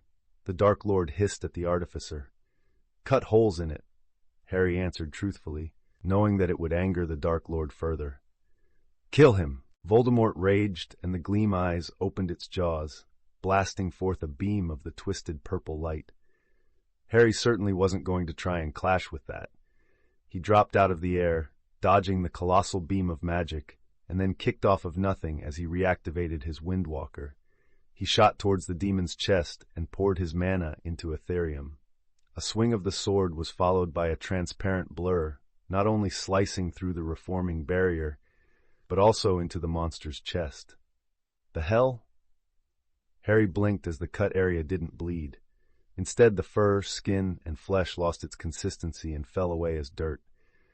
Not bothering to wonder about that for now, Harry focused as much of his mana into his left hand as possible. He grabbed the hilt of Doorfrost and unsheathed it. Instantly, the biting chill filled the air as the cursed artifact was freed from its scabbard. The insipid cold needled at the mana surrounding Harry's hand, but the Artificer only need to be able to hold it off for a few seconds. "Freeze!" He swung the sword upwards, and a massive wave of ice encased the head and shoulders of the demon, catching Voldemort in the sudden mini-glacier as well. With no chance of being witnessed, Harry thrust Doorfrost into the regenerating wound on the titanic monster's chest and left it there while he flew away. Hogwarts, Room of Requirement. Among towering piles of lost and forgotten items, the bust of a rather ugly wizard sat. On its head, however, was an immaculate diadem inlaid with both diamonds and large sapphires. If one knew their history and the tales of the four founders, they would probably be able to piece together that this was the fabled diadem of Ravenclaw, said to impart wisdom and insight upon those that wore it. It was an item said to have been made by Rowan Ravenclaw's own hands, but it had been stolen by her daughter, Helena, and hidden away, becoming lost over the centuries. A charming young man, with a silver tongue, had managed to ferret the secret location out of the ghost of Helena Ravenclaw, also known as the Ravenclaw House Ghost, the Grey Lady. Thus, her mother's treasure was found, stolen, and defiled with some of the foulest magic to have ever been invented. The diadem sitting atop the bust exploded into pieces, the shrapnel scattering over the area, some of it even getting lodged in other pieces of forgotten things. A thick black smoke rose up from the fragments, wailing in agony and despair. It was a soul-shaking cry, but in this hidden room that only the house elves ever visited, it went unheard as the black specter faded away into nothing. Battle against the Gleam. Freed its The Gleam Eyes bellowed, shattering the miniature glacier that its head and shoulders had been trapped in for a long moment. This also freed its master, whom was shaking with the intense and fatal cold that he'd been subjected to. He had felt the blood in his homunculus veins freeze and all of his organs fail and rupture as they were flash-frozen and ice crystals tore into them. But with the sacrifice of a second Horcrux, he was once more completely restored. "You will die for that, Potter," Voldemort promised with a vengeful hiss. "I'll give you this much, Tom. You are hard to put down," Harry called out from a good distance away. Unbeknownst to Voldemort, Harry was checking the demon's mana level with the scouter function of his glasses. 983,695. A second or so passed, and another reading came in. 967,022. Another second came with another new reading. 950,349. It's falling rapidly. Doorfrost must be removing its mana while being stuck inside of it. Harry was pleased that his idea had worked out. If they could just hold out for a bit longer, then the demon would lose all of its mana. What Harry didn't know was that Doorfrost wasn't just tearing apart the mana of the summoned demon. The cursed artifact's most horrible ability was the true cause of the Gleam-Eye's rapid decline in mana. The ritual that Voldemort had used summoned forth a demon under his control. The power of said demon was tied to how much the sacrifice offered to it provided. In Voldemort's ritual, that had been around 300 witches and wizards, along with all of the land of Malfoy Manor, and the manor itself. The land had been seeped in magic for the better part of 9 centuries, as generations of Malfoys lived there and were buried there. All of the magic within the witches and wizards, along with all of the magic that had been in the land, had totaled up to the 1,368 mana that the Gleam-Eyes had possessed. The reason the titanic monster could fire off all of the magic it had been doing without end was because of the nature of its manifestation. Within its constructed body lied the 300 souls that had been sacrificed to give it physical form. They circulated through the demon like blood, providing the vast power it wielded. However, now, with Doorfrost inside of it, disrupting the mana, the flow had been interrupted, and soul after soul was touching the blade. A bare soul to the blade of Doorfrost was a soul unprotected, allowing the soul-severing function of the cursed artifact to activate. The souls were being cut from the body, one by one, sending them off to wherever souls went after death. This was what led to the rapid decline of the demon's mana level. "Crush its legs!" Tonks called out to Penny, getting a nod from her sister, as they both focused on the ground that they were manipulating. The earth tightened around the Gleam-Eye's legs until a muffled crunch was heard from within. Roar! The Gleam-Eyes bellowed in pain, its clawed hands slamming down on the earth, crushing its legs. The soil and rock gave way as the demon roared and dragged its slowly regenerating legs out of the trap. Boom, boom, boom! "Will you fall already?" Fleur screeched at the serpent tail angrily. The damned thing continued to block her from attacking the main body, and the barrier, while significantly slower, was still repairing itself. She'd lose her chance to damage the demon if this kept up. The only silver lining to her frustration was that the serpent tail had been far too preoccupied with her to attack Penny and Tonks as they trapped the towering demon and stopped its forward advance. "This isn't possible," Voldemort roared, looking down at the struggling Gleam-Eyes. It was being injured. The power he'd sacrificed so much for was being stopped by Potter and his 3 whores. "I won't stand for this." He formed one of his favored spells, and with a deep exhale, a swirling mass of fiendfire sprang forth, twisting into the shape of a massive serpent. With his intent enforcing his control over the cursed fire, the snake construct flew towards Harry, seeking to incinerate him. None of that! Harry tapped into Ethereum's innate mana and swung the sword, sending another transparent wave forward. The fiendfire serpent scattered to nothing as it hit the wave. Harry wasn't idle, though, continuing to swing Ethereum over and over again to slice into the reformed parts of the barrier. He had to keep the defense from reforming so that the monstrosity could be damaged and held back with spells easier. Avada Kedavra! Voldemort cast the green curse towards Harry. Harry took a glancing blow from the killing curse, not having been able to dodge entirely while he'd been in mid-swing, and his focus partially split between operating his Windwalker and using Ethereum. Thankfully, the unforgivable curse had glanced off his basilisk scale mail, leaving him unharmed. his regalia would not be so easily overcome. Dernier vol! Fleur threw everything she had left at the serpent tail. Her black-feathered ash wings broke apart into a storm of burning plumage. Only this time, all of the ash and cinder feathers swirled around each other, closer and closer, as fire and heat built up within the microstorm. At Fleur's will, the burning storm of black feathers exploded in Serpent's direction, sending insanely hot bullets of cinder at it. Just as Fleur predicted, the snake's jaws once more opened up, spewing froth, the azure flames. But the force and physical fragments within her spell passed through the flames at high speed and shot down the serpent tail's throat. Shh! The snake hacked as its insides were torn up by the high-speed projectiles.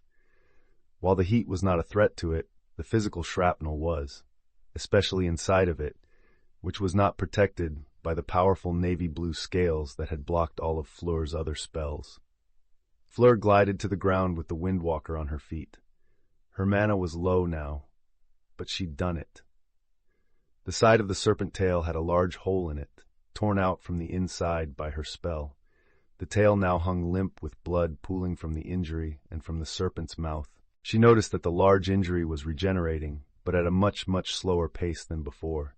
Hopefully, it's running out of mana too. She breathed out as her feet touched the ground a good distance away. I'll be right there. I just need a moment to catch my breath. She looked on at the continuing battle, lamenting that it had taken almost everything she had just to deal with the demon's tail. 566,870, 550, 533, and 524. Hiya! Harry channeled his mana into Ethereum, along with using the artifact's innate mana as well. The Fulman curse crackled along the blade as Harry swung it down on the Gleam Eyes. The bolt of lightning blasted the demon head-on, frying it and leaving horrific Lichtenberg scars all over its blue skin. The lightning current traveled through the demon and struck Voldemort as well, sending the Dark Lord into convulsions as he felt his heart stop from the overpowering electricity running through it. London, 12 Grimmauld Place. Bang! The loud blast went off right beside a sneering half-mad house elf. A locket that its favored master had ordered the elf to destroy exploded suddenly and without warning. The shrapnel tore into the miserable creature, killing it almost instantly. A fragment of a thought passed through the old, weary elf's head before it died. Master Regulus, it is being done. Creature died with satisfaction that his final order had been completed. He was gone before the wailing black fog emerged from the remnants of the Horcrux, shrieking so loudly that had anyone still been at Grimmauld Place, they would have thought a person was being tortured. Battle against the Gleam Eyes. The Gleam Eyes knew something was very wrong with it, but its master was still alive, and therefore it would continue to carry out its orders. With said order currently being to kill, the massive demon, unleashing an immense wave of azure flames from its maw at the flying wizard in front of it. Shite! Harry pushed his Windwalker item as hard as possible, shooting up into the air, higher and higher to escape the conflagration below. He eventually reached a height where the flames and intense heat didn't reach him. Just a bit longer. He bit out, watching the demon's mana continue to fall. 483,505, 466,832, 450,159. Voldemort's heart began to beat again as his body was restored from the sacrifice of another Horcrux. He stood up with a snarl, his red eyes burning with hate as they looked at Harry Potter. He would see the boy dead here and now. Without him in the way, the rest of magical Britain would fall easily. Will you just die? Tonks had more than enough of this demonic abomination already. With a quick spell weaved into the earth and rock she was manipulating already, she changed her tactic. The stone grew hot, then hotter. In a short time it was glowing hot, then it began to liquefy.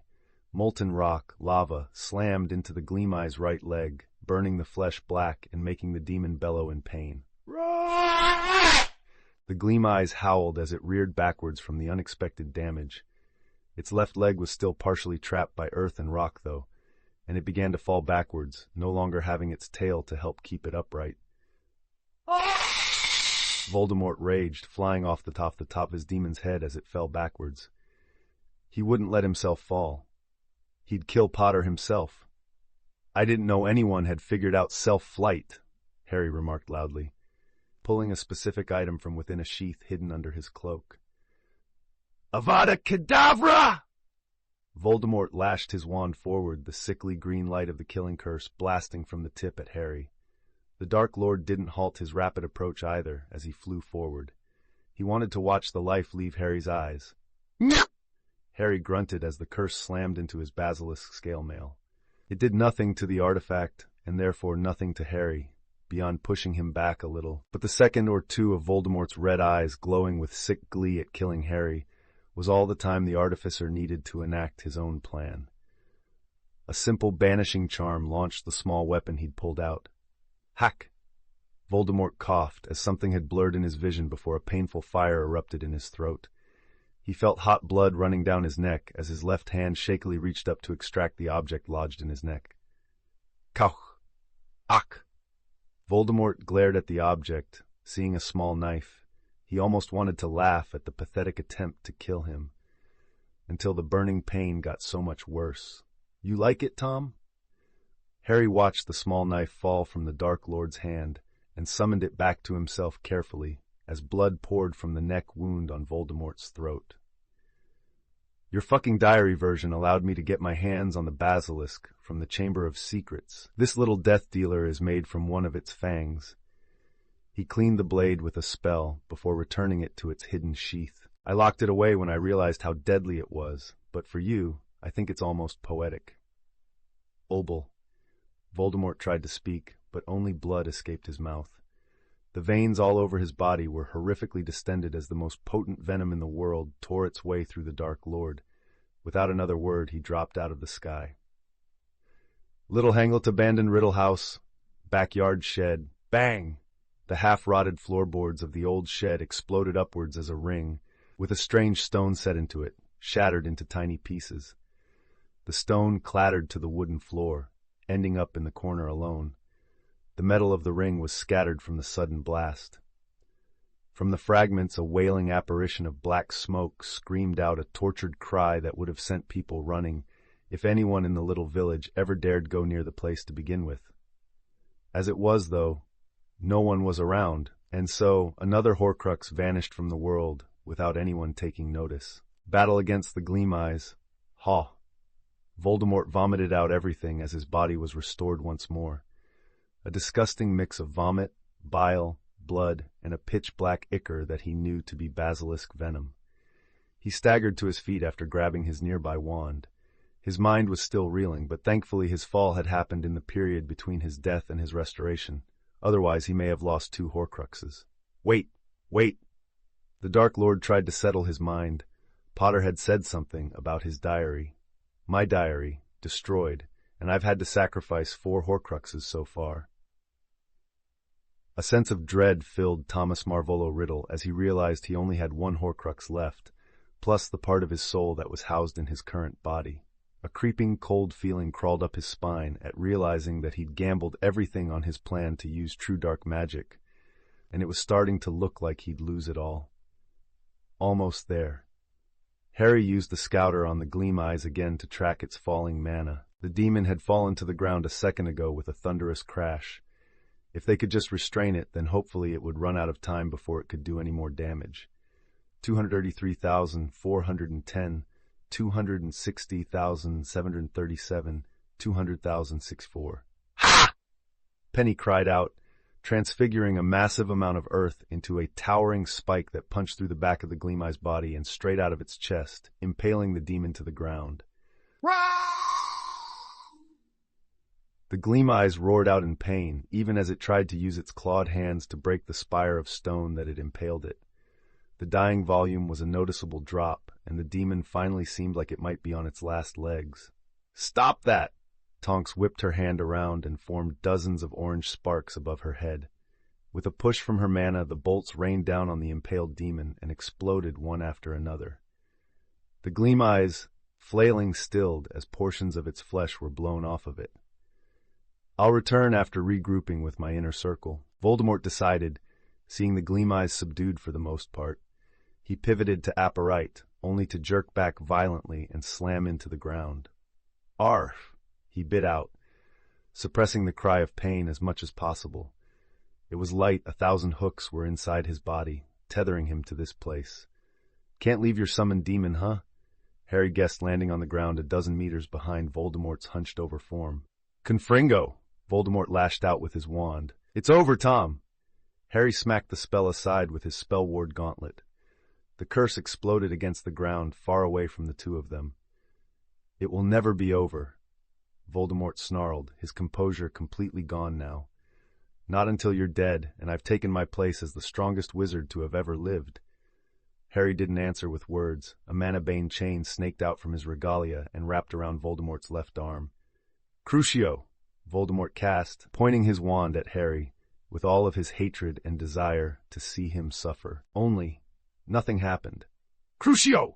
Crucio! Voldemort tried again and again. You can't use magic while bound by this chain. Harry informed the flailing Dark Lord, tugging on the chain and making Voldemort snarl while trying to pry the enchanted item off of his arm to no avail.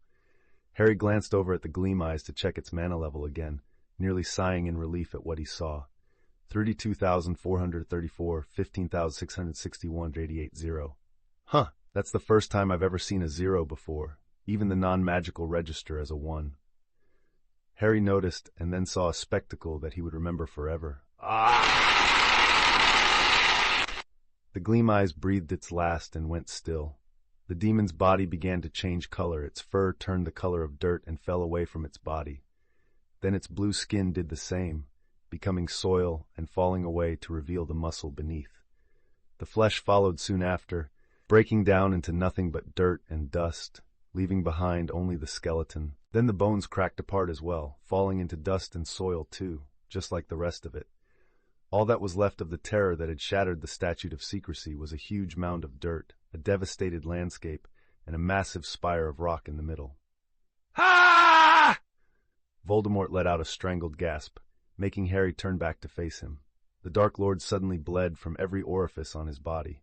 His eyes, nose, ears, mouth, even his very pores beaded up with droplets of blood, before he crumpled to the ground lifelessly. In his search for an overwhelming power, Voldemort had been presented with two options in the tome of true dark magic that he'd used. He could have the power of the demon he summoned for a short time, and then it would naturally fade away once that time was up. Or he could bind his summoned demon to his own life and keep it indefinitely. Naturally, the Dark Lord had chosen the latter. Why would he ever give up such power? Even in the extremely unlikely event that his demon was ever defeated, he had his Horcruxes to pay the price of breaking the pact for him. Voldemort's safe house, splat. A wet and disgusting splat was heard in the private chambers of Voldemort. A passing Death Eater, Travers, heard the odd sound and looked back at the door he'd just passed. Knowing that Voldemort allowed no one into his private chambers, the Death Eater went and knocked on the door and waited for an answer. When no answer came, Travers pressed his ear to the door for a moment, trying to hear anything inside. "My lord? Have you returned?" Travers called through the door, wondering if the Dark Lord had returned through the flue that he knew was in the room beyond the door. Again, there was no answer. Maybe the others will know? Travers shook his head, his gray hair moving slightly from the motion. Everyone in the inner circle knew that no orders or instructions from their lord were to be ignored, so he dared not try and open the door to see what had caused the sound. The loud, tortured wailing sent Travers stumbling back from the door, falling on his ass. The sound was so loud that it reverberated through the safe house, and the stomping of many feet could be heard rushing towards the location, as the inner circle Death Eaters all came to find out what was going on. None of them would see the fading black fog with a screaming face disappear above the exploded remains of Nagini. Battlefield. Ugh. Voldemort blearily opened his red eyes. Everything hurt, and he didn't recall why. Looking around without moving, he noticed two things immediately. One, that he was bound in chains, and two, he was surrounded by Potter, his 3 whores, and dozens of Aurors. A second later, and his memories of what had occurred came back, and he closed his eyes to feign sleep. The pact had been broken between himself and the Gleam Eyes. He had no more Horcruxes. He was as mortal as he'd been when he was only a boy. Only his ageless homunculus body would prevent his death now. I have to escape. There is no other way. I'll bide my time until the opportunity presents itself. The Dark Lord plodded, listening in on whatever bits of conversation that he could hear. This is going to be complicated. Harry exhaled heavily, looking up at the multiple news helicopters flying above the area where the demon had fallen. He had at least had time to retrieve Doorfrost and shove the cursed artifact back into its scabbard before the frost had spread too much. His hand was still a little numb from even the brief exposure, though. No kidding. Tonks, a ministry employee, knew they were all fucked in regards to the statute of secrecy. We have something to show for it, at least, Fleur mentioned, holding up the Mana Bane chain in her hand. Each of the four had one wrapped around Voldemort's body and wouldn't hand them over to anyone else. This is the absolute worst way that the non-magical could experience magic for the first time. Penny felt like she needed to restate that once more. This incident was going to set the magical and non-magical relationship back to witch burnings if it wasn't handled delicately. Yeah. Harry agreed with her, already seeing military helicopters starting to fly in as the news helicopters flew away. This entire area was definitely going to be locked down by the military. Maybe a good olive branch would be to turn Tom here over to the non-magical authorities, with some precautions in place, of course. If we have a little time, we can make an anti-magic cell for him. Penny spoke up, clearly already thinking of ways to try and not let this situation devolve into an us-versus-them scenario between the non-magical and the magical. The Dark Lord is a wizard, so he should be tried before the Wizengamot. Amelia spoke up, as was protocol for her position. You tell them that. Fleur pointed at a large number of military vehicles rolling into sight. They do outnumber us, boss. Tonks reminded Amelia as the situation continued to become more and more real for all of the Aurors present. The statute of secrecy was broken irreparably. There was no going back to hiding now. The magical had now been violently thrust into the face of the non-magical.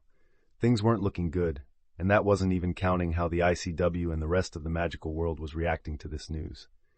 I need a drink, Amelia muttered under her breath. We all do, ma'am. Scrimgeour ran his hands across his face as if he'd just pulled an all-nighter, which, to be fair, he kinda did. End chapter. Current mana levels Harry, 30,010 Tonks, 24,632 Penelope, 18,584 Fleur, 19,116 Chapter 64. The Veil Falls Away. Amelia Bones, head of the Department of Magical Law Enforcement, really regretted not taking an early retirement now.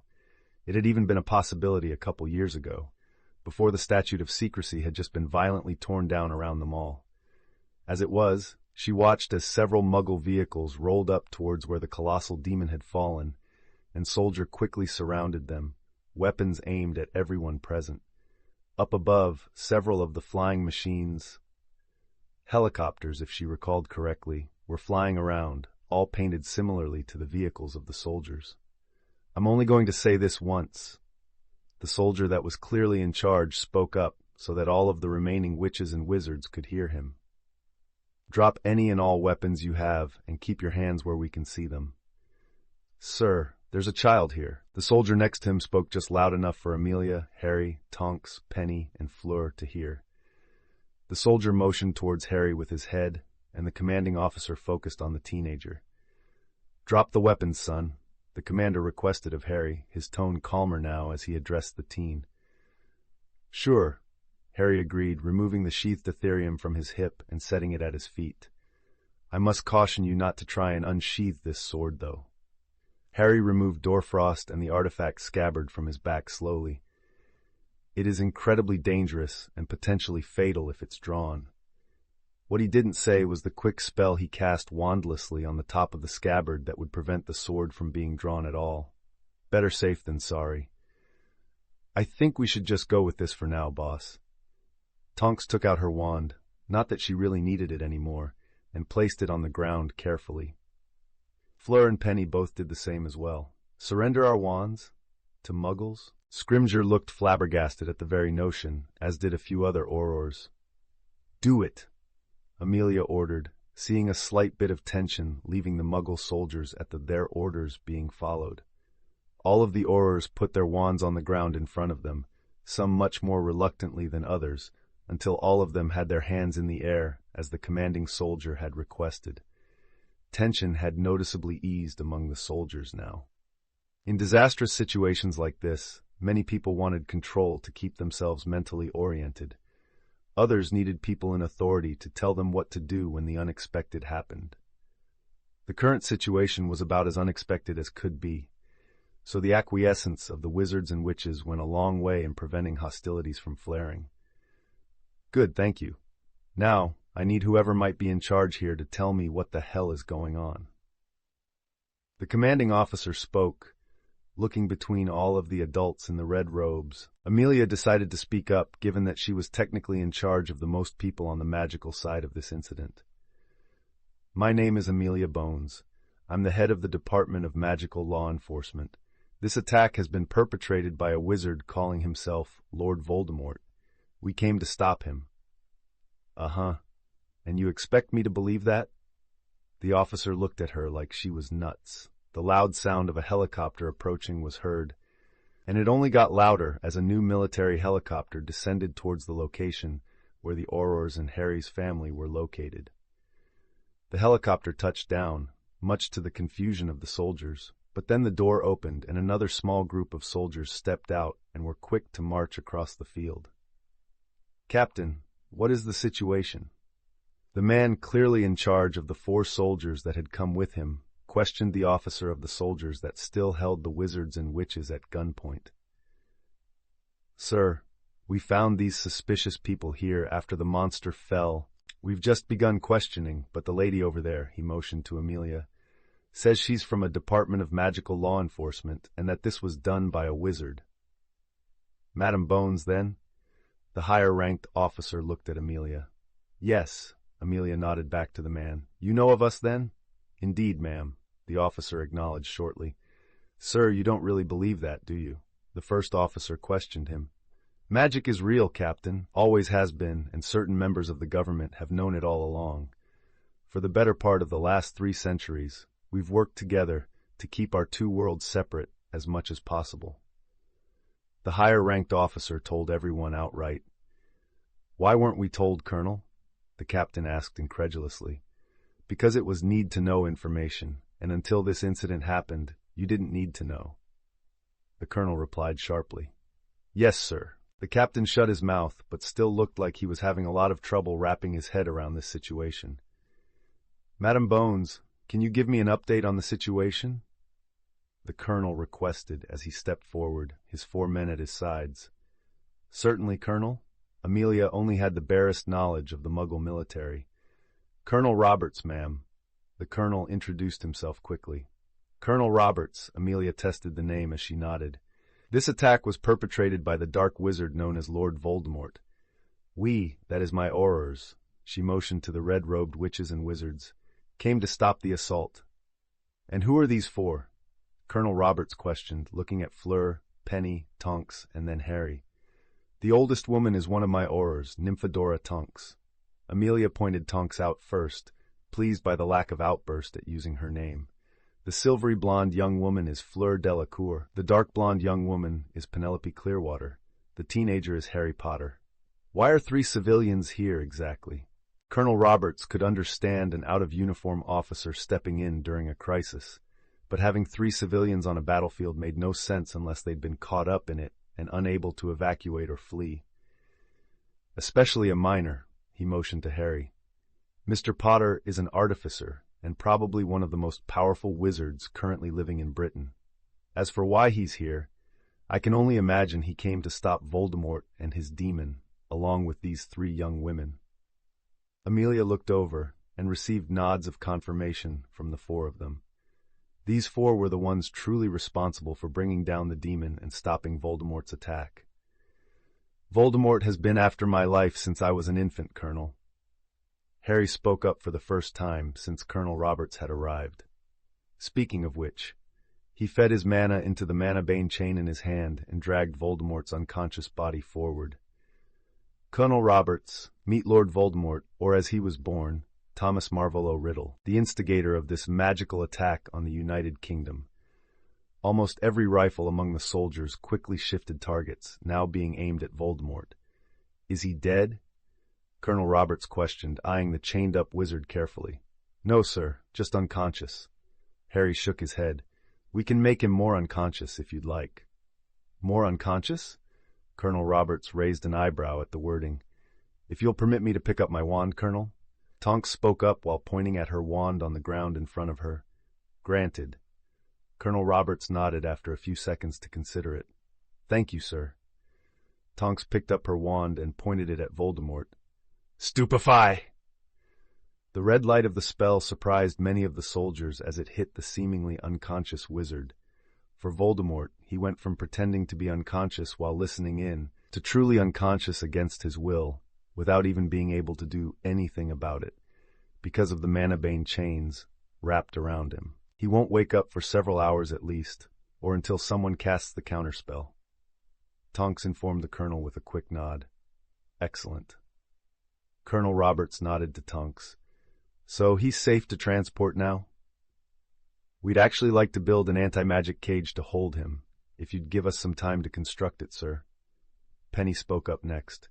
"These chains we have on him," she held up the end of the chain she was holding, "prevent him from casting any magic while he's bound, but they don't prevent others from using magic on him, such as taking him away via magical travel, like apparition or portkeys." "I see. The teleporting spell, right?" Colonel Roberts was quick to recall what apparition had been described as during his debriefing and instruction on magic back when he'd been brought into the know. "Basically, yes." Fleur nodded to the soldier with a smile. It was best to be pleasant in this tense situation. As a magical scholar, she did have a desire to correct the man on exactly what apparition was and how it worked, but she stifled that. Colonel Roberts was quiet for a long moment before reaching a decision. "Please, do so. I've been warned not to risk it when it comes to detaining wizards and witches." He then turned his eyes on the captain. "I want the perimeter fully secured within the hour. The media is going to be swarming this place soon enough." Yes, sir. The captain saluted. "Jones, Wilson, Hughes, Green, Williams, Clark." The 6 soldiers quickly snapped to attention with salutes. "Lock down the perimeter. No one goes in or out without the colonel's permission." Yes, sir. The 6 soldiers acknowledged their orders, quickly gathering a couple of men each before marching off to surround the area where the Gleam Eyes had fallen. "Prepare a transport vehicle large enough to hold a human-sized cage." Colonel Roberts ordered 2 of his own men. Both were quick to salute before rushing off to complete their orders. Harry pulled out his moleskin pouch, and from within the pouch pulled out his storage cloak. The black folds of the cloak yielded plenty of materials as Harry pulled out one item after another from it, to the shock of the remaining soldiers. The Aurors were permitted to pick up their wands again and watch over the unconscious Voldemort as Penny and Harry got to work on constructing an anti-magic cage. "I'll fuse the metal together," Harry offered, already using magic to bend the metal poles into the shape of a cage. "Are those stones good enough for the anti-magic area?" He looked at the mostly flat stones that he'd pulled from within his storage cloak. "They're fine," Penny confirmed as she looked them over. "I'll just need a bit of time to etch the runes and sync up the sequence into the working array." The 2 worked steadily under the watch of Tonks and Fleur, along with the Aurors and the remaining soldiers, including Colonel Roberts. A cage was formed of what appeared to be steel, but even the soldiers were sure it wasn't, just based on the luster of the metal. The floor of the cage was built in 2 parts, making a thick floor of the same metal that held the ward stones of the anti-magic area securely where no one could get to them. Tonks, Fleur, Penny, and Harry all added as much mana as they could to the ward stones, considering their own current drop in reserves. It would last a good long while, though, at least a week by Penny's best estimates, before needing to be recharged. It doesn't have a door. Colonel Roberts mentioned of the anti-magic cage that now held the unconscious and still bound Voldemort. "It's best not to take chances, Colonel." Tonks spoke to the officer. "Voldemort is a complete psychopath that hates the non-magical and is a mass murdered on our side of things." "Noted." Colonel Roberts nodded to the Auror.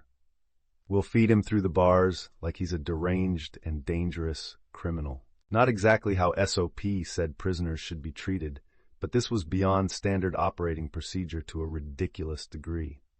What followed for the rest of the day was Harry and family, along with the Aurors present, being dragged around for a bit. First as witnesses and as part of the escort for Voldemort's transfer to a secure holding facility. Then to be questioned on everything they knew about the situation.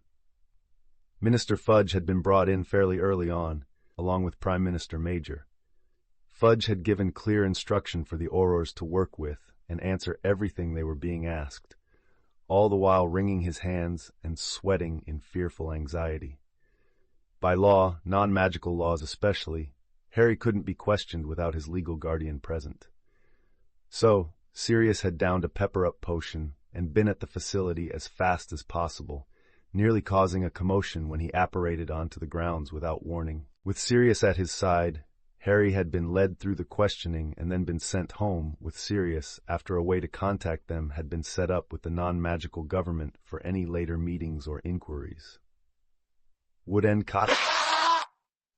Harry sighed as he fell back on his bed after a long bath. Today had gone well, all things considered, but everything was still fucked from a statute of secrecy point of view. There was no way in hell that the ICW could cover this up. The statute was gone, broken beyond repair. Now they all had to live in this new world where magical and non-magical would once more start mingling. Harry wasn't sure what that would look like or entail, but he had a suspicion that he'd be dragged into it far more than he wanted to be. Take it one day at a time. Harry mumbled to himself as he looked at the ceiling of his room. Maybe it's time to work on that project for real? He considered the project that he'd been planning out during his downtime for over a year now. I'm sure Sirius will take me there. He has fond memories of the place. Harry, Penny slipped into his room and closed the door behind her. She was wearing her pajamas, loose cotton shorts, and a t-shirt. How are you feeling? Tired, confused, a little worried. Harry admitted as he scooted over and let Penny slip into bed with him. He welcomed her embrace, and the two kissed softly for a bit, just taking comfort from each other. I feel the same way, Penny admitted, snuggling closer and breathing in her boyfriend's scent. Fleur went back home to reassure her parents that she's fine. Tonks is still being run around and probably won't be back until the early hours of the morning. What about you, love? Harry asked, wondering what she'd told her parents. You were gone for a while, and I honestly didn't expect to see you until tomorrow. I made sure that they knew I was fine, just a bit tired. Penny smiled softly at him. They were concerned about my injuries, but a few Episky spells, and 2 potions later, and I was as good as new. She hugged him closer. I told them that I wanted to make sure that you were okay tonight, as the youngest that actually fought Voldemort and his demon. You're too good to me, Penny. Harry chuckled lightly, returning her hug. He did enjoy the way her body molded against his, but they were both too tired to take advantage of their alone time. Let's get some sleep, Harry. Penny kissed him again. Both of them reveling in their love for each other for a while before they cuddled beneath the blankets together and drifted off to sleep. They'd put off tomorrow's problems for tomorrow. Next morning. Unfortunately, tomorrow came sooner than either of them would have liked. Waking up between Penny and Tonks, who must have slipped in a while after they'd dozed off, was pleasant, though. Harry even laid in bed a bit longer to keep enjoying it. But they did eventually have to get up. Tonks grumbled at waking up without getting her full 8 hours. "J'morning." She yawned and stretched as she sat up. "Morning, Nim?" Harry smiled, accepting the kiss she gave him. "Sorry we went to bed without you." "Don't worry." Tonks yawned again. "About it. I didn't get in until after 2 in the morning. She stood up from the bed, revealing her beautiful body in only some skimpy purple panties. "I can't blame you for falling asleep after what we went through yesterday." Tonks smiled, turning around and letting Harry see her tits. "Down, Nim." Penny playfully chided as she sat up in the bed, eyeing up the metamorph magus. "We're all still too tired for anything physical right now." "Spoil sport." Tonks grinned lazily as both Harry and Penny got out of bed too. "So, how bad is it out there?" Harry decided to just rip the Band-Aid off. A complete clusterfuck, shite show and all of that. Tonks replied, waving her hand in the air as if talking about something mundane. About what I expected, really. Great. Harry drawled. Tonks put on a robe, not bothering with anything else, and the three of them left the bedroom together, heading for the smell of breakfast. Young Master Harry! Miss Nim and Miss Penny, Taylor called out upon seeing them. Sit, please. You needs to eat. The motherly house elf urged the three to sit down as another plate of food was levitated over to the table. Thank you, Taylor, the three chorused, much to the elf's delight. Sirius and Marley came down not long after, and breakfast chatter began. Marley was just grateful that everyone was back, safe and sound. Sirius was dreading the arrival of the Daily Prophet, not looking forward to what they'd see on the front page. Taylor was just happy as she continued to feed her family, none of the witches or wizards even seeming to notice they were eating much more than normal. Prek! Hedwig and a tawny owl arrived with a copy of the Daily Prophet each. The tawny owl dropped its copy in front of Sirius, stole some food, and then flew back out the window quickly. Hedwig landed, dropped the paper, and then spent time looking over Harry while he pet her and fed her bits of his breakfast. I was right. Sirius sighed, revealing that the front page of the paper was dominated by two stories fighting for space. The first about Voldemort's attack, and how Harry and family had defeated and captured him. The second about the most egregious breach of the Statute of Secrecy ever. Just the headline alone showed how much of a panic the magical community was already in as the news spread. Hogwarts. Is this real? Hermione blinked at the Daily Prophet in stunned disbelief. I think so. Padma nodded slowly, also reading the paper. Luna didn't look nearly as bothered, but that was probably because she was focusing on the good news that Voldemort was captured, rather than the fall of the Statute of Secrecy. What does this mean for the magical world? Mandy questioned her friends after setting her copy of the paper down. None of them could give her an answer. No answer was forthcoming from the professors either. Dumbledore had yet to return to the castle, no doubt being run ragged in his position as Supreme Mugwump of the ICW. The entire Great Hall was abuzz with noise that was steadily growing louder and louder. Death Eater safe house. No! Bellatrix Lestrange screeched as she slammed the Daily Prophet onto the floor in a rage. How dare they! Filthy muggles! I'll kill Harry Potter myself! The deranged woman continued to wail over the fate of their master. We'll get him back, Bella! Rodolphus Lestrange assured his wife, the man nearly growling after having read less than half of the article himself. He'd always had a temper, and over a decade in Azkaban hadn't helped that at all. We need information on where they're holding the Dark Lord, first and foremost.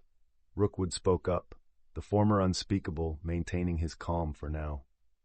For the most part, he'd have to be the brains of the Death Eaters until they retrieved their master. Can we get in contact with Severus? Surely Dumbledore would know where they're keeping our master, right? Travers questioned the group at large. As soon as Severus finds out, he'll tell us and we can stage a raid. Rabaston Lestrange nodded in agreement with Travers' thoughts. The man had been dulled by his stint in Azkaban, the opposite of his brother. Even after Snape's potions, something about his mind just hadn't returned fully. It was as if his emotions were muted to a degree. If the Muggles are really the ones holding him, then it'll be easy. Antonin Dolohov had a dark grin on his face at the thought of tearing through a few dozen Muggles to get their master back. It had been far too long since he'd gotten to have any such fun. Exactly, Rookwood nodded to Dolohov. We just need to be patient for a short time until we hear from Severus.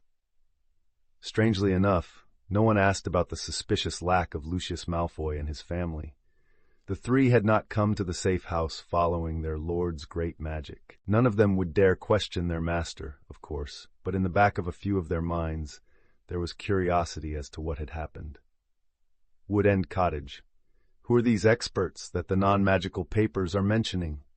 Harry wondered, seeing an article in one of the mundane papers about magic and the hidden magical world. Squibs, maybe? Fleur offered her best guess. The Vila woman had arrived shortly after breakfast with multiple papers in her storage cloak, magical and non-magical alike. A few from France, a couple from Britain, and even ones from Belgium, the Netherlands, and one of each type from Spain. That's actually plausible. Penny spoke up after a second to think about it. I've heard rumors that some magical families basically abandon any squibs that are born. It's happened in the past, Tonks confirmed with a nod. There are cases of it in the ministry records dealing with abandonment and neglect. Of course there are. Harry sighed at the way some witches and wizards treated their own family members if they weren't born with magic. I'm sure a few of them have left the magical world after years of mistreatment. No one thought that would come back to bite them, I'm sure. A few of these articles are already concerning. Penny put down one paper with a grimace, blaming Voldemort's actions on all witches and wizards, calling us demon worshippers and the like. This was the absolute worst way that the non-magical could have been reintroduced to magic. Tonks huffed and put the paper she'd been reading next to Penny's, the two articles having similarities. If something isn't done soon, things are only going to get worse. We handed over Voldemort. I'm not sure what else we could have done. Harry ran his hand through his hair.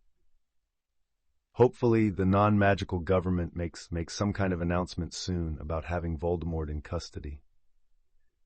At the very least, that should help offset some of the growing negativity within Britain. Secure detention facility. Ugh. Voldemort stifled a pained groan as he woke up. He blearily opened his red eyes and looked around. Seeing the bars surrounding him would have normally made him sit up quickly, but his body wouldn't move like he wanted it to. He was sore, everywhere, which shouldn't have been a problem for his superior homunculus body. Instead, he slowly turned over with a grunt, realizing that the damned chains that Potter had wrapped him in were still in place. "Prisoner is awake," a male voice called out, making Voldemort's eyes snap to the source. A soldier, judging by the uniform, was standing a distance away from the cage with a rifle in his hands.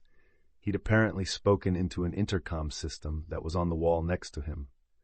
After taking the man in, Voldemort looked around to observe the rest of his surroundings. The room was fairly large, but barren. Stone floor, stone walls, no windows. Only 3 other soldiers at the corners, each armed with a rifle as well. The Dark Lord then realized after a moment that his cage had no door either. Are they planning to keep me in here until I die? Voldemort felt his anger spark at the mere idea. His homunculus form could go a month or more without food, and at least 2 weeks without any water. But eventually it would require sustenance to keep up all of its superior functions compared to a human body. These fools, mere muggles, think they can hold me? My inner circle will slaughter you all. Then I'll be free again. Just you wait, Harry Potter. He raged in his own mind. Burn! A short alarm went off, and the door beside the armed soldier opened. Another soldier walked in with a tray, and the door was sealed behind him. It was only as the new soldier was slowly walking towards him did Voldemort realize that there was food and a cup of water on the tray. Seeing what looked to be a pair of long tongues on the tray as well, the humiliating realization hit the Dark Lord. They're going to feed me like I'm some dangerous animal in a cage? He would have raged and cursed them all if he could. But he was without his wand, and even the magic he could do without it was locked away from him by these damned chains. He swore that he'd torture Harry Potter in the worst ways imaginable for this as soon as he was free. In his nearly blinding rage, he even forgot that he was now without his Horcruxes, and that any such attempt would likely see him losing his life. Paris, France. Nicholas Flamel's home. My word. Perenelle Flamel muttered as she read the paper. She was an old woman, having been in her later years when her husband had succeeded in creating his Philosopher's Stone. The elderly husband and wife becoming immortal together and then watching the changes of the world over the last few centuries. Not a good reintroduction. Nicholas agreed with his wife. I always wondered how long the statute would hold. They were both old enough to have been alive before the statute of secrecy had even been a thing. It was an attempt to stop the hostility of the times, but it could have been handled much better. Perenelle had never been much of a fan of the statute of secrecy herself. It had been ill thought out in her eyes, and now, 300 years later, it had all come crashing down in the worst way possible. What shall we do, my dear? She looked at her husband for his thoughts. I'm planning to meet with a few old colleagues. I'd like to get a feel for the situation throughout Europe. Nicholas replied, his eyes gazing over the newspaper. I'd rather not leave if we don't have to, but there is a chance that hostilities may rise up from this. Yes, several groups have never looked upon the magical kindly. Perenelle sighed lightly as she recalled several unpleasant memories from her long life. I doubt it will devolve into open war or any such thing, but if the times become harsh again, where would you like to spend a few decades next? We do still have the house in the countryside. A little rural living wouldn't be so bad for a few decades if necessary. Nicholas considered where they could go if they wanted to avoid getting involved in any potential hostilities that might spring up. True enough. Perenelle smiled at him softly. They'd been together for so long, a slow life in the countryside for a while sounded almost like a vacation. I could work on my green thumb again. She joked, and Nicholas laughed, recalling their early days as a couple and just how bad Perenelle had been at gardening back then. The ancient couple weren't the only ones on the move in reaction to Voldemort's demon and attack on the United Kingdom. Timetables couldn't be moved up in most cases, but other preparations could be finished sooner. An even older alchemist sped up his own preparations for the coming harsh times that he foresaw as well. End chapter. Current mana levels: Harry, 32,406 Tonks, 26,254 Penelope, 20,772 Fleur, 21,598. Chapter 65. Security, Change, and Home. Potterland, Stinchcombe. Harry stared at the wide expanse of acreage before him. Fields of grass, woodlands, a few streams flowed through the large property, and more than a few magical plants could be seen if one knew what to look for. The only sign of human habitation was a charred area that had been the end of the Potter family's ancestral home at the hands of vengeful Death Eaters. Barely any ruined stone was left of the old foundation, all of it melted and scorched black. It's been a long time. Sirius had a small grimace on his face at the state of the place that he'd lived at during a large portion of his Hogwarts years after running away from his own family. There were many fond memories on this property, but the home that he'd had them in was long gone now. There's a lot of space here, Harry mused as he looked over the land. Already ideas were forming in his mind. Sirius nodded in agreement to his godson's statement. There is. He looked over at Harry. Are you really going to rebuild? Not just rebuild, Sirius. Harry looked at his godfather with a bright grin. I'm going to build it back even better.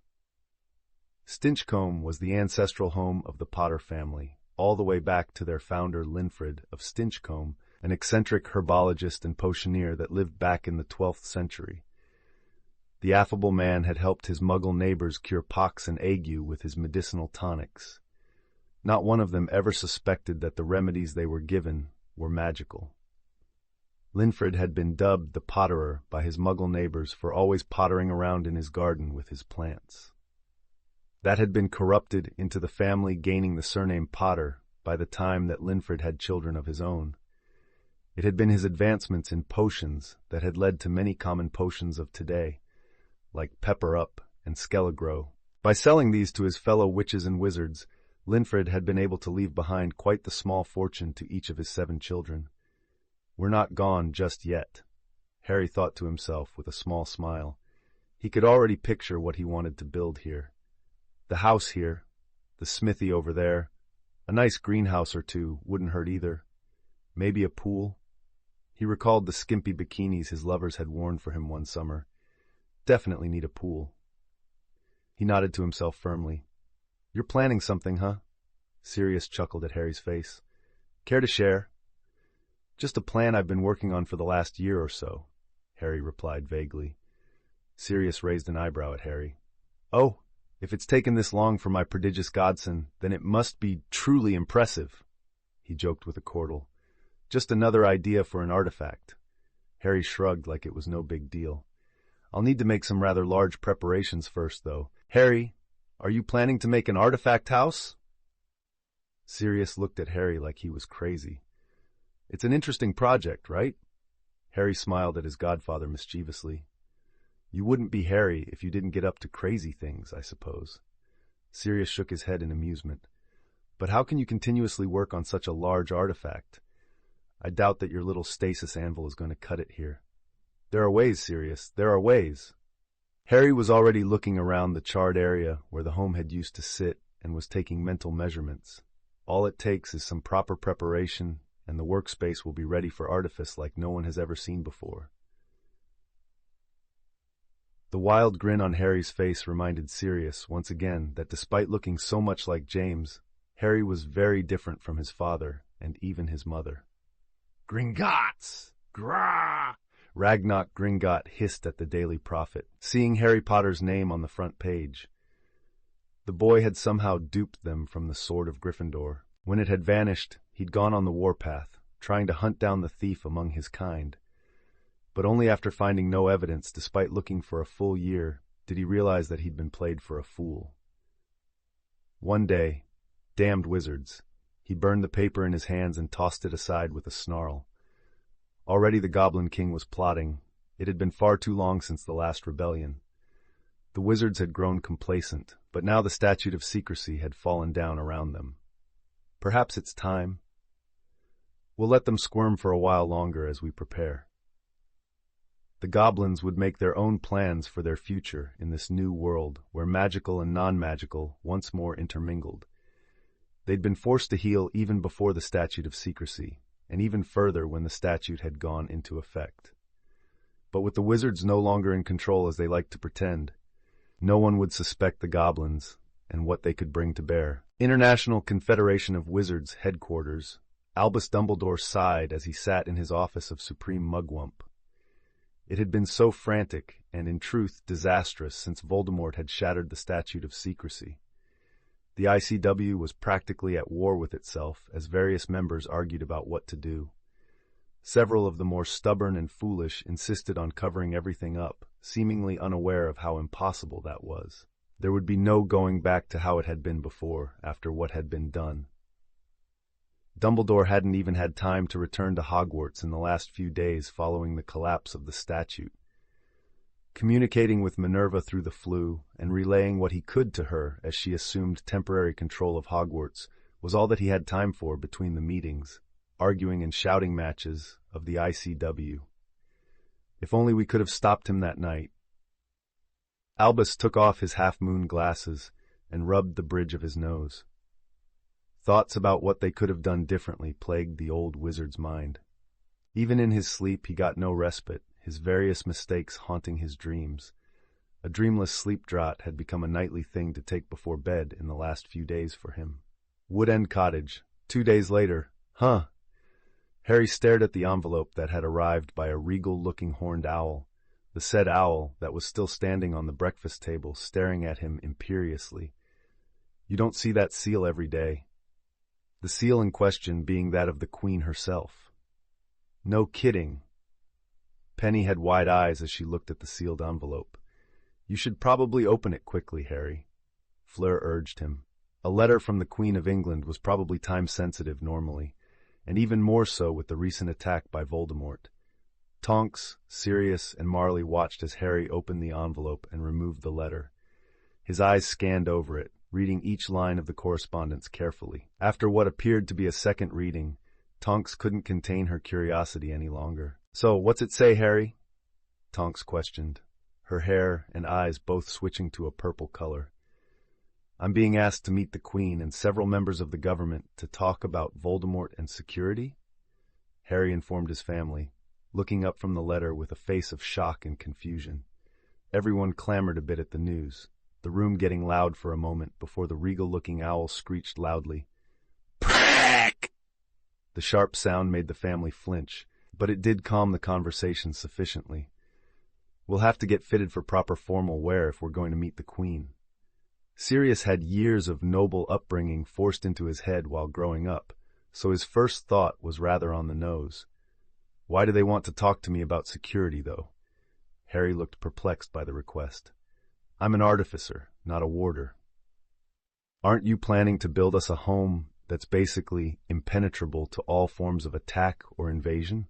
Fleur raised one of her delicate eyebrows at him. Yeah, an artifact home. Harry stretched out the important word. Unless the Queen wants me to. I don't know. Rebuild Buckingham Palace beam by beam and brick by brick from the foundation upwards. There's not much that I can do for them. Well, you won't know what kind of security they want to talk to you about until you meet them. Tonks shrugged at the lack of information. Maybe they're more concerned about being able to keep Voldemort secure until they decide to deal with him? Nim is right, Harry. Fleur smiled at him. It could be that they merely want your expertise in artifice, in hopes of keeping things from getting worse. That sounds a bit more likely. Marley agreed with Fleur. Even if they do want you to work on their security, you just have to explain why artifice isn't the option they're looking for. The healer gave Harry an encouraging smile. I suppose that's all I really can do. Harry agreed after a moment to consider it. I kind of doubt that I can just refuse this letter. Prek. The regal horned owl's sharp noise seemed to indicate its agreement to that statement. I'll be with you every step of the way, Harry. You can count on that. Sirius reached across the table to pat his godson on the shoulder with a warm smile. Harry smiled back, always glad to have Sirius with him. Thanks, Sirius. Now you should probably reply to that letter, and then we'll need to go get proper attire. It's not every day that you meet a monarch. Sirius chuckled to lighten the mood a bit. Do we have to do formal wear? Harry wasn't grumbling. Really, he wasn't. I'm not a fan of getting all dressed up, though. You certainly can't meet the Queen in your smithy attire. Penny looked at her love like he was nuts. Scree! A barn owl swooped in through the window and landed on the table near Sirius, the Daily Prophet attached to it. Sirius quickly paid the owl and removed the paper. The barn owl took a bit of sausage that Marley offered it and was flying back out the window a moment later. Huh? Apparently, the Ministry is being pressured to turn over all relevant information on Lord Voldemort and Thomas Marvolo Riddle. Sirius read off the front page. He ignored the outrage that the article claimed the Muggles demanding anything of witches and wizards was. He'd had decades of practice doing that. That sounds like they want it for their own news piece. Penny quickly put the pieces together. So far, all that the non-magical government has said about the one responsible is that they had him in custody. Kind of bold for them to force the issue of his real name to be revealed through the prophet like this. Tonks grinned at the stripping away of the mystique surrounding Lord Voldemort to any sympathizers that were still out there. It can only be a good thing. Fleur snorted at the idea of the people remaining terrified of a fake name. Death Eater Safehouse. Lies! Filthy! Disgusting! Lies! Bellatrix raged, shredding the Daily Prophet with her bare hands, forgoing her wand in her fury. How dare they!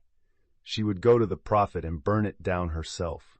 They couldn't spew such lies about her lord, calling him a half-blood. She'd make them all suffer. The majority of the Death Eaters agreed with her, though they were noticeably quieter, a small bit of doubt creeping into their minds. No one had really questioned Lord Voldemort's claims of his bloodline and being a direct descendant of Salazar Slytherin, but neither had they ever tried to look into his claims either after seeing what he was capable of and his use of Parseltongue. Calm down, Bellatrix. Rookwood spoke up loudly over the half-mad woman's ranting and screaming. Until we find the Dark Lord, we shouldn't give ourselves away. What will you do if Dumbledore finds us because you went off on a rage and set fire to the prophet? They must pay for their lies, Bellatrix hissed out at Rookwood. They will, once we know where our Lord is, so that we can retrieve him. The former unspeakable told her in a calm but firm tone. Rookwood was the acting brains of the inner circle right now. He couldn't be called the leader in any capacity, though, lest he earn the ire of the rest of them for trying to take the Dark Lord's place. Where is Severus? Bellatrix turned away from Rookwood with an angry sniff. Surely that old fool Dumbledore has been informed of where our Lord is being kept. Why hasn't he reported it to us? The once beautiful witch demanded angrily. Azkaban hadn't done her looks, nor her sanity any favors over the years. Severus can only contact us by owl. This place isn't hooked up to the Flu network, Rookwood reminded her. His last owl stated that Dumbledore hadn't returned to the castle for the last few days after the fall of the Statute of Secrecy. Despite the Death Eaters' hatred of Dumbledore, they'd all grown up in a time where Dumbledore was the most powerful, influential, and well-connected wizard in magical Britain and the ICW. They could barely consider a magical Britain where Albus Dumbledore wasn't informed of everything. Through Severus Snape, the Death Eaters knew much of what Dumbledore knew. Now, without the old wizard sharing information with Snape, the Death Eaters found themselves floundering in their lack of intel. Without the Dark Lord, none of them would have ever risen up to attack their own homeland. The lack of one of their greatest enemies was now stymieing their destructive actions. The fact that Albus Dumbledore still didn't actually know where Voldemort was being detained was never a thought that crossed their minds. Buckingham Palace, 3 days later. This is annoying. Harry muttered under his breath as he fidgeted slightly in his tailored dress robes. Much like his ones from the Yule Ball, they were styled to resemble a Muggle suit a bit more than traditional dress robes. I figured that you'd be thrilled to meet the Queen, Harry. Sirius whispered to him with a grin. Sure, but I'm not the best at formal things, Harry reminded his godfather. Give him his smithy and dirty work clothes, and Harry was fine, happy even. Stick him in formal attire, and put him in a situation requiring etiquette and formalized decorum, and he was out of his depth. The two wizards had been walked through the palace under heavy escort after a thorough search of their persons, both physical and magical. Harry and Sirius had been scanned over by two witches, Muggle-born most likely, in the direct employ of the Queen. As expected, nothing was being left to chance, not after Voldemort's attack. Seeing Queen Elizabeth II was a surreal experience for Harry. Being raised in the non-magical world, he'd grown up knowing about the Queen, the royal family, and the history of Britain. Meeting her in person, though, it was different than he expected. Elizabeth II was a nice woman, giving off the feel of a grandmother, of which she was, of course, and Harry would have felt perfectly relaxed in her presence, normally, he was sure. Unfortunately, this meeting was not in any way normal. The two witches stood behind the Queen with a large security detail all around the room. Should Sirius or Harry make any move deemed hostile, well, the chances of them making it out of the room were very slim, to say the least. Thankfully, the talk was peaceful enough. Queen Elizabeth wanted to know more of the truth of the magical side of things, no longer feeling that she could trust what Cornelius Fudge had relayed to her Prime Minister. With Sirius there, they'd given as much history to the Queen, and the scribe in the room, along with the audio recorder that was recording their conversation onto tapes, as possible, starting from Sirius's time in Hogwarts when Death Eaters had actively been an issue, all the way up to the attack by Voldemort and his conjured demon. When it came to the issue of security, it had been in relation to Voldemort and protecting several key government locations, as well as facilities from magical intrusion or coercion. Harry had been more than happy to talk about further securing the facility currently holding Voldemort, but he did mention that he would need Penny's help with it. They may not yet be able to set up a singular massive anti-magic area, but they could easily make multiple smaller ones for the time being, leaving no spot for magic to be used anywhere near where Voldemort was being held. Walking the Queen through the steps of Artifice had taken a little time, but after Harry's explanation, she was understanding of why he couldn't use his artifice to protect the locations that they spoke about. Having to literally rebuild them by hand, and only Harry's hands, was not only unfeasible, it would take a ridiculous amount of time. So Harry and Sirius had brought up the option of warding to the Queen. The two witches of her security detail confirmed what Harry and Sirius spoke of in terms of wards, and would help locate an accomplished warding master to help set up protection for the locations that most needed it. Harry had, of course, subtly suggested Penelope Clearwater for warding matters. Sirius's light chuckles told Harry that his teenage subtlety hadn't been very subtle. But it was an undeniable fact that Penny's anti-magic area was probably the greatest ward in defense against magic that had ever been created. If she had enough time to further research it and develop a larger version over time, then what the Queen and government desired, spaces where magic force and coercion could not be exerted, would be a possibility. The meeting had ended a short time later. Sirius and Harry had been walked back out under the same heavy security escort again. Once they'd left the premises, Sirius had side-along apparated with Harry back to Wood End Cottage. Detention facility, Voldemort's cell. Potter! Voldemort raged, trying to throw himself at the bars of the anti-magic cage upon seeing Harry. His red eyes glared hatefully at the Artificer from between the bars. The rifles of the 4 guards all being raised and trained on the Dark Lord, reminding him of his lack of Horcruxes, though he obviously didn't share that with anyone. "Hello, Tom." Harry greeted the deranged man by his birth name. That naturally got him a snarl in return. "Just here to recharge your cage and strengthen this cell and the facility around it against magic." He explained like he was performing some routine task that was done on a set schedule. "Don't want you going anywhere until your punishment has been carried out." "Punishment?" Voldemort hissed at him. "Lord Voldemort will not be punished by the likes of you." "Oh, not me." Harry shook his head before pointing his thumb over his shoulder. "Them, the non-magicals that you attacked like the madman you are." "How dare!" Voldemort didn't get to finish, though. "The prisoner will be silent, or his compliance shall be forced." The soldier in the back right corner spoke firmly, his rifle clearly pointed at Voldemort's head. Harry placed his wand on the bottom edge of the anti-magic cage and filled it with as much mana as the runestones could hold. Now that they were full again, they should last at least 2 weeks, maybe a day or 2 longer, before needing to be recharged again. In silence, Harry worked, attaching a wire of pure Zeklatite to the anti-magic cage, before rolling out a spool of the stuff straight out of the door. The secured door locked shut with a loud sound behind him, but Harry just continued his work. "Morning, Penny." Harry smiled at his girlfriend, who was setting up a larger anti-magic area around the room that Voldemort was kept in. This was her latest, stable, size of the anti-magic area that she was using. "Good morning, Harry." Penny returned the greeting with a grin. The two were working in tandem to be able to further secure Voldemort in multiple layers of restrictions. The first layer obviously being the mana-bane chains that were still wrapped around Voldemort himself, the second being the now recharged anti-magic cage. The third layer was the anti-magic area that Penny was setting up now. The wire that Harry had attached to the cage was going to be set up to a remote point in the security office so that they didn't have to enter so deeply into the facility to recharge it.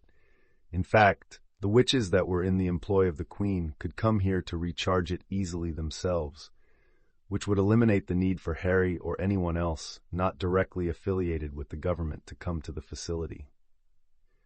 Harry had already constructed the device.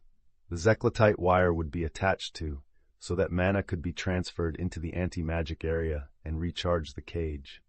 A second wire to the runestones of the anti-magic area itself would be added as well to make charging both arrays easy. Once the 3 layers were finished, Harry and Penny would oversee the hiding of the wire and the stones by the maintenance crew. The runestones and the wire would be covered by steel and made to look like a normal part of the facility. The government wasn't taking any chances that the fanatics known as the Death Eaters wouldn't try and breach the facility if they learned about it. Potter lands the next day. The rhythmic sound of stone being moved was heard as Harry worked. The slabs of granite he was using to form the perimeter of his work area would all need to be carved and etched with the proper runic sequences for his plan to work. He'd been out here since shortly after breakfast setting things up. The crack of apparition caught his attention, and Harry smiled as he saw Tonks coming to see him. "Afternoon, love." Harry greeted her as he stopped what he was doing. "Watcher, Harrikins?" Tonks teased him with a small smile. "The paper." She handed him a copy of the Times, and Harry looked over the front page as he took it. "Well, that took a bit longer than I thought," Harry mentioned as he read over the front page article. "Well, the one responsible is a decent title at least." Harry commented on the large article that was all about Thomas Marvolo Riddle, the self-named Lord Voldemort and the sole cause of the attack on Britain. It included everything that the government had been able to get on the history of Tom Riddle. His age, childhood, when he'd disappeared from the wizarding world's eye for years, how he'd come back and started his terrorist organization, the Death Eaters, all the way up until his defeat, capture, and detainment. I can tell they're doing their best to ensure that everyone that reads this knows that Voldemort acted on his own and is a complete psychopath.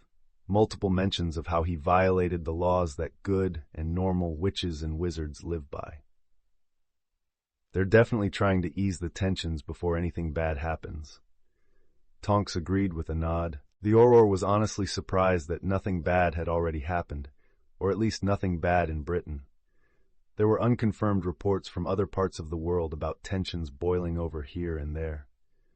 For once, I think we can actually thank the Wizengamot and the average witch and wizard for being so slow to act or decide on things. The old wait-and-see attitude is probably better than whatever they'd tried to say or do if they talked to the non-magical government as a whole. Probably. Harry couldn't argue that the Wizengamot wouldn't make the situation worse if they got to speak to the non-magical government. The group was chock full of purebloods that probably didn't know or understand just how much the Muggles had developed in the last century alone. They've set a date for Voldemort to be tried for his crimes. Harry mentioned at seeing the date near the end of the article. You and Penny might be called upon to secure the location if they don't just do the whole trial in that cell that they're keeping him in. Tonks mused as Harry set the paper aside. I can only hope that they just do it in the cell. Harry sighed as she sat down on one of the pieces of granite. I'm a little busy right now. He patted the large stone beside him, inviting Tonks to sit. Tonks sat next to Harry with a smile. Our home coming along well? She asked as they leaned against each other. Still setting up the perimeter. Harry chuckled as he looked over the stones he'd already set up. Once that's done, I'll have to make the stasis array so that I can build the whole structure by myself and make it an artifact. What grade? Tonks laughed as she looked at the almost completed perimeter of stones. Greater at least, but I might try for high grade this time around. Harry wrapped his arm around her waist. Keeping our family safe is the most important thing in the world to me. Love you too, Harry. Tonks turned her head and captured his lips in a loving kiss, one that Harry was only too eager to return. I could probably take a quick break, Harry mentioned, summoning a bottle of water to his hand from a small table set up a bit further away. He twisted the cap off and gulped down the cold water. It's been surprisingly warm the last few days. It has, but I haven't been able to enjoy it at all. Tonks grumbled at not having a proper day off since this mess had started. She had half days at best, but at least that was something. Harry grinned and pulled her a little closer with the hand holding her waist. Well, you're off work right now. I'm here, you're here, we're all alone. Down, Harry. Tonks playfully swatted his chest with her left hand.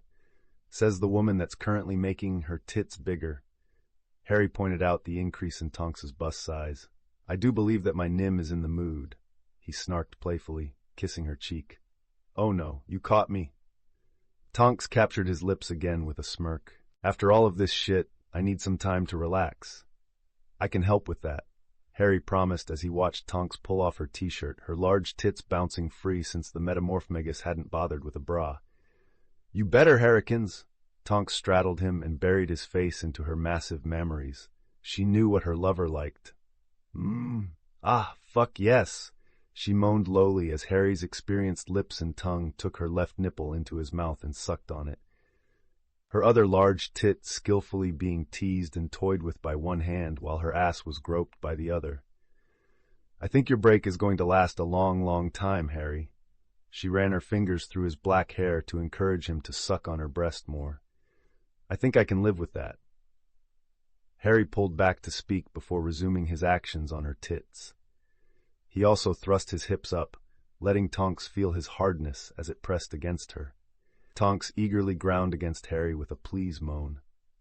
That's exactly what I want, Harry. She moved her hips in time with his, creating more wonderful friction. It would surprise no one that Harry's break lasted until both he and Tonks were thoroughly satisfied, even though that meant that no further work got done that day. End chapter. Current mana levels: 32,406 Tonks, 26,254 Penelope, 2772 Fleur, 2598. Chapter 66. Construction, Trial, and Response. All the granite slabs are good. Harry double-checked each one, just in case. The work area is well within the boundaries of the array as well. The Artificer nodded to the area where he'd build the artifact house. My new tools have come out well, too. He grinned as he looked over at his newly forged construction tools. Sledgehammer, shovel, spade, chisel, and hammer, all forged and etched with runic sequences to make working with stone, soil, and masonry much easier. He'd gone to Diagon Alley to purchase other enchanted tools that already existed, like a magical measuring tape, a magical ladder that could change its height at his will, thick dragon hide gloves to protect his hands, and a few other supplies that he'd need for the project he was starting. The granite slabs that Harry had erected and carved a series of runic sequences into were all set in a perfectly measured perimeter around the site. He'd done the arithmancy 3 times, and then had both Fleur and Penny check it over as well. Harry was now sure that the placement couldn't be any better. With all of the slabs set up, they linked together to form a massive version of his anvil's stasis effect that was much more powerful, where his anvil could maintain an in-progress artifact stasis for 12 hours, this array could maintain it for 7 days, so long as they were properly empowered.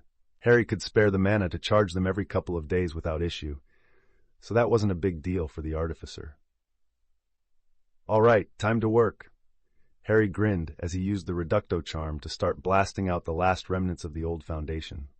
The scorched and half-melted slag that had been left behind became tiny fragments under Harry's spells.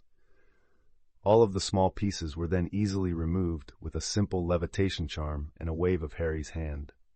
Now let's dig a nice deep hole for a solid foundation and basement. He was getting excited as he finally got to bring this project to life after having been working on the plans for over a year now in his free time.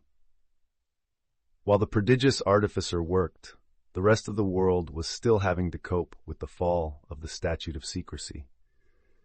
Some places were handling it better than others, while many people wanted or demanded more information about the world that had been hidden from them for the last 3 centuries.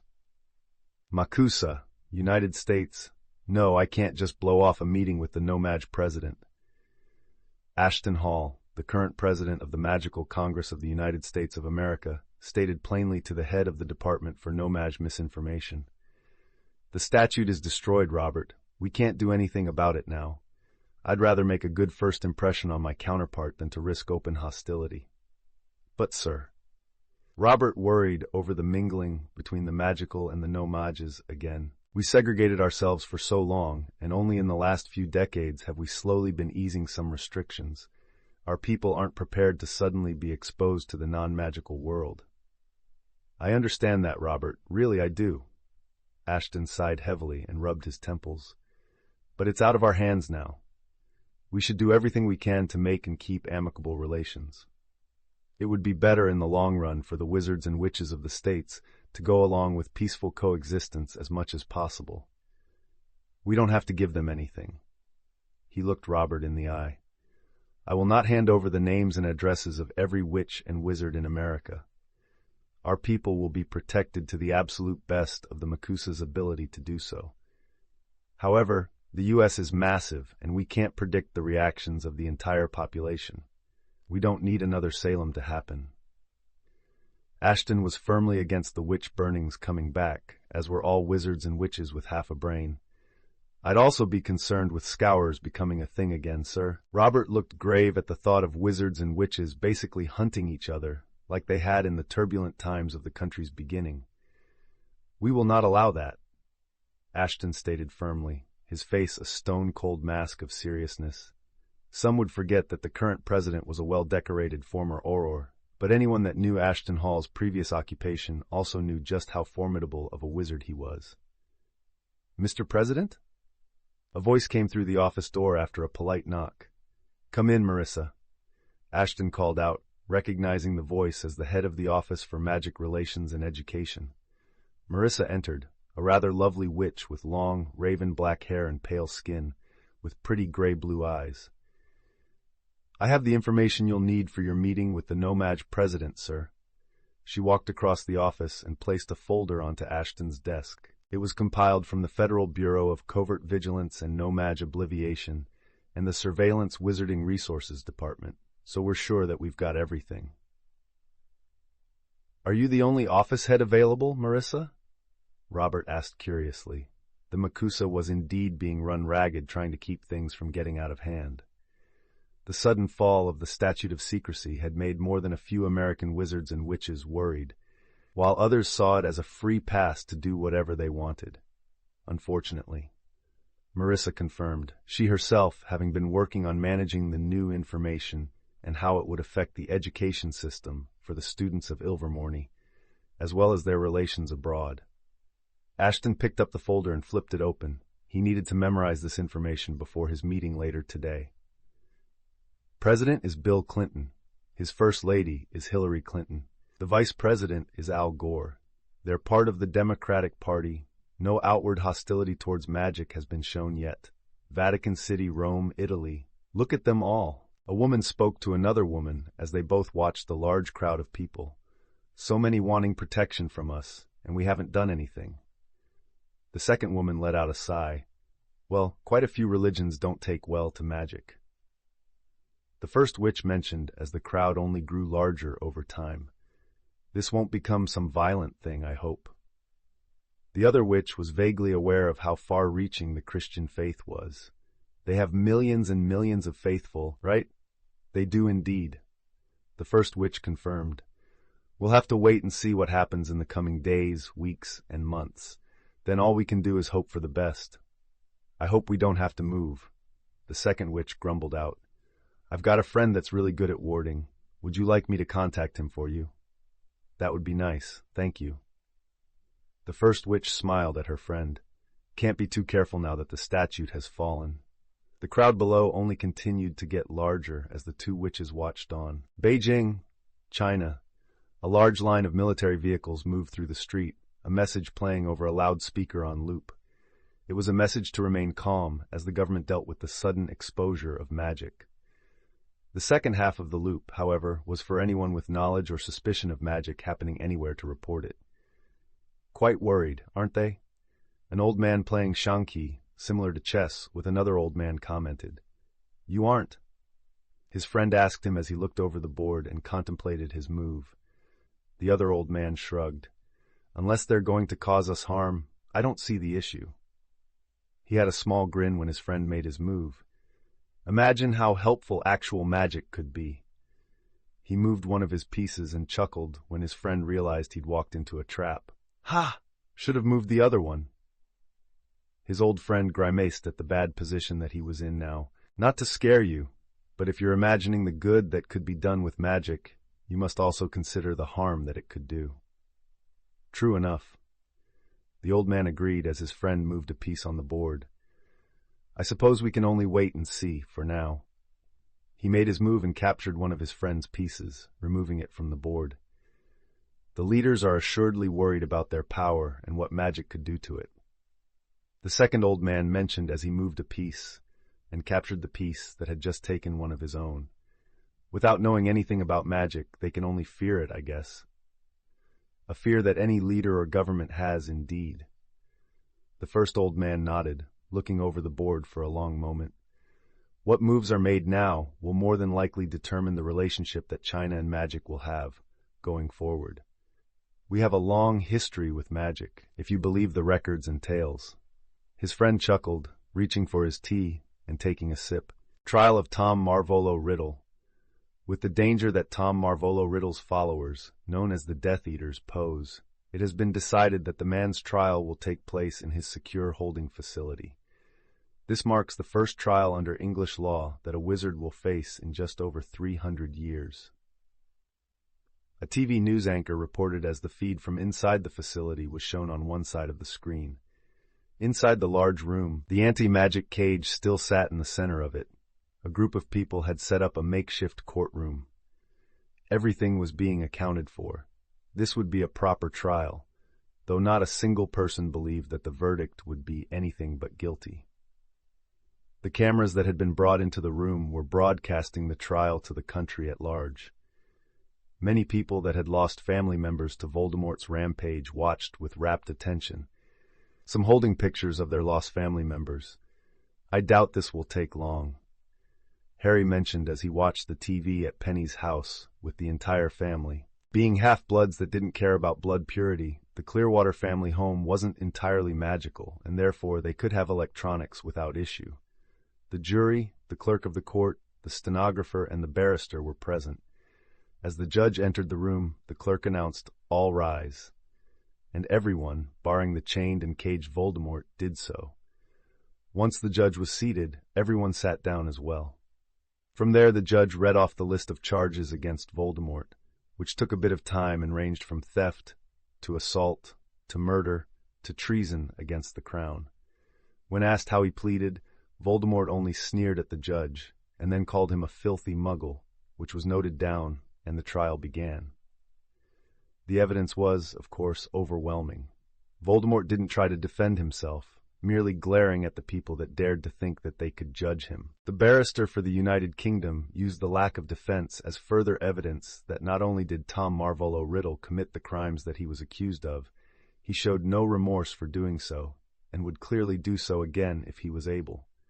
When asked if he had anything to say for himself again, Voldemort merely glared and told the court at large that he'd kill them all. The jury took almost no time to deliberate on the case. "Tom Marvolo Riddle, you are hereby sentenced to death for the crimes that you have been accused of." The judge declared, and the vast majority of the audience throughout the United Kingdom all agreed. This was the first time that the death penalty had been used in just over 30 years. There had been calls to abolish the death penalty for a long time in the United Kingdom. Many believed that it would be abolished in the next few years, in fact. But as it was currently late 1995, and capital punishment was still a legal punishment that could be handed down for crimes of this nature, especially with the number of charges against Voldemort. Death Eater Safe House the next day. "No!" Bellatrix howled in rage and madness at seeing the headline on the Daily Prophet of Voldemort being sentenced to death by the Muggle courts. "I'll kill them all." "Bellatrix!" Rodolphus grabbed his wife by the arm when she attempted to rush to the front door. "We don't even know where the Dark Lord is yet. I'll just burn down the Daily Prophet first," Bellatrix cried out, her eyes alight with violence. "Then I'll start killing the filthy Muggles until they free the Dark Lord." "How is that supposed to work?" Travers demanded of the half-mad witch. "All you're going to do is get us caught." "You coward!" Bellatrix screamed at Travers, reaching for her wand and only prevented from grabbing it by Rodolphus restraining her. "Our Lord is going to be killed by filthy Muggles, and you're too scared to help him." "I'm just not mad enough to think that throwing curses around is going to solve this." Travers barked back, his own temper rising now. Bang! The impending fight was stopped by a loud bang from Rookwood's wand. Everyone in the safe house turned to look at the former unspeakable as he put his wand away. "I've found the general location of the Dark Lord," Rookwood announced once he was sure that he had their attention. "Some obscuration magic is preventing me from pinpointing our Lord's location, but through checking out the general area with apparition, I've concluded that there is only one facility that it could be." "Where is it?" Bellatrix forced her way out of her husband's hold and nearly rushed to Rookwood. "I'll show you all." Rookwood informed as he motioned for the rest of the inner circle to follow him. The group entered the room that had become Rookwood's research area. On the table in the middle of the room was a huge map of the United Kingdom. A few odd devices were around the large map, all of them pointing to roughly the same spot on the map, though each was off from any of the others by a small amount. Rookwood pointed at the spot on the map. "The Dark Lord is here. After checking the location, I discovered that a single facility is in this general area. That is where they're holding him. It has a heavy presence of soldiers, though, so we'll need to plan carefully to get in, free the Dark Lord, and then get out." "Plan? They're just filthy Muggles. We can kill them all and offer their heads to the Dark Lord when we free him." Bellatrix scoffed at the idea of planning for mere Muggles. "Listen to him, Lestrange." Thorfinn Roll looked at Bellatrix with an annoyed sneer. Not seeing anyone on her side, at least none openly, Bellatrix had little choice but to agree to a plan for the assault on the facility. Secure facility. Unseen figures glided just above the ground, heading towards the facility. Both they and the brooms they rode were under disillusionment charms, making them invisible in the dark of night. They silently flew over the large wall topped with razor wire, and then glided down to the nearest entrance, Imperio.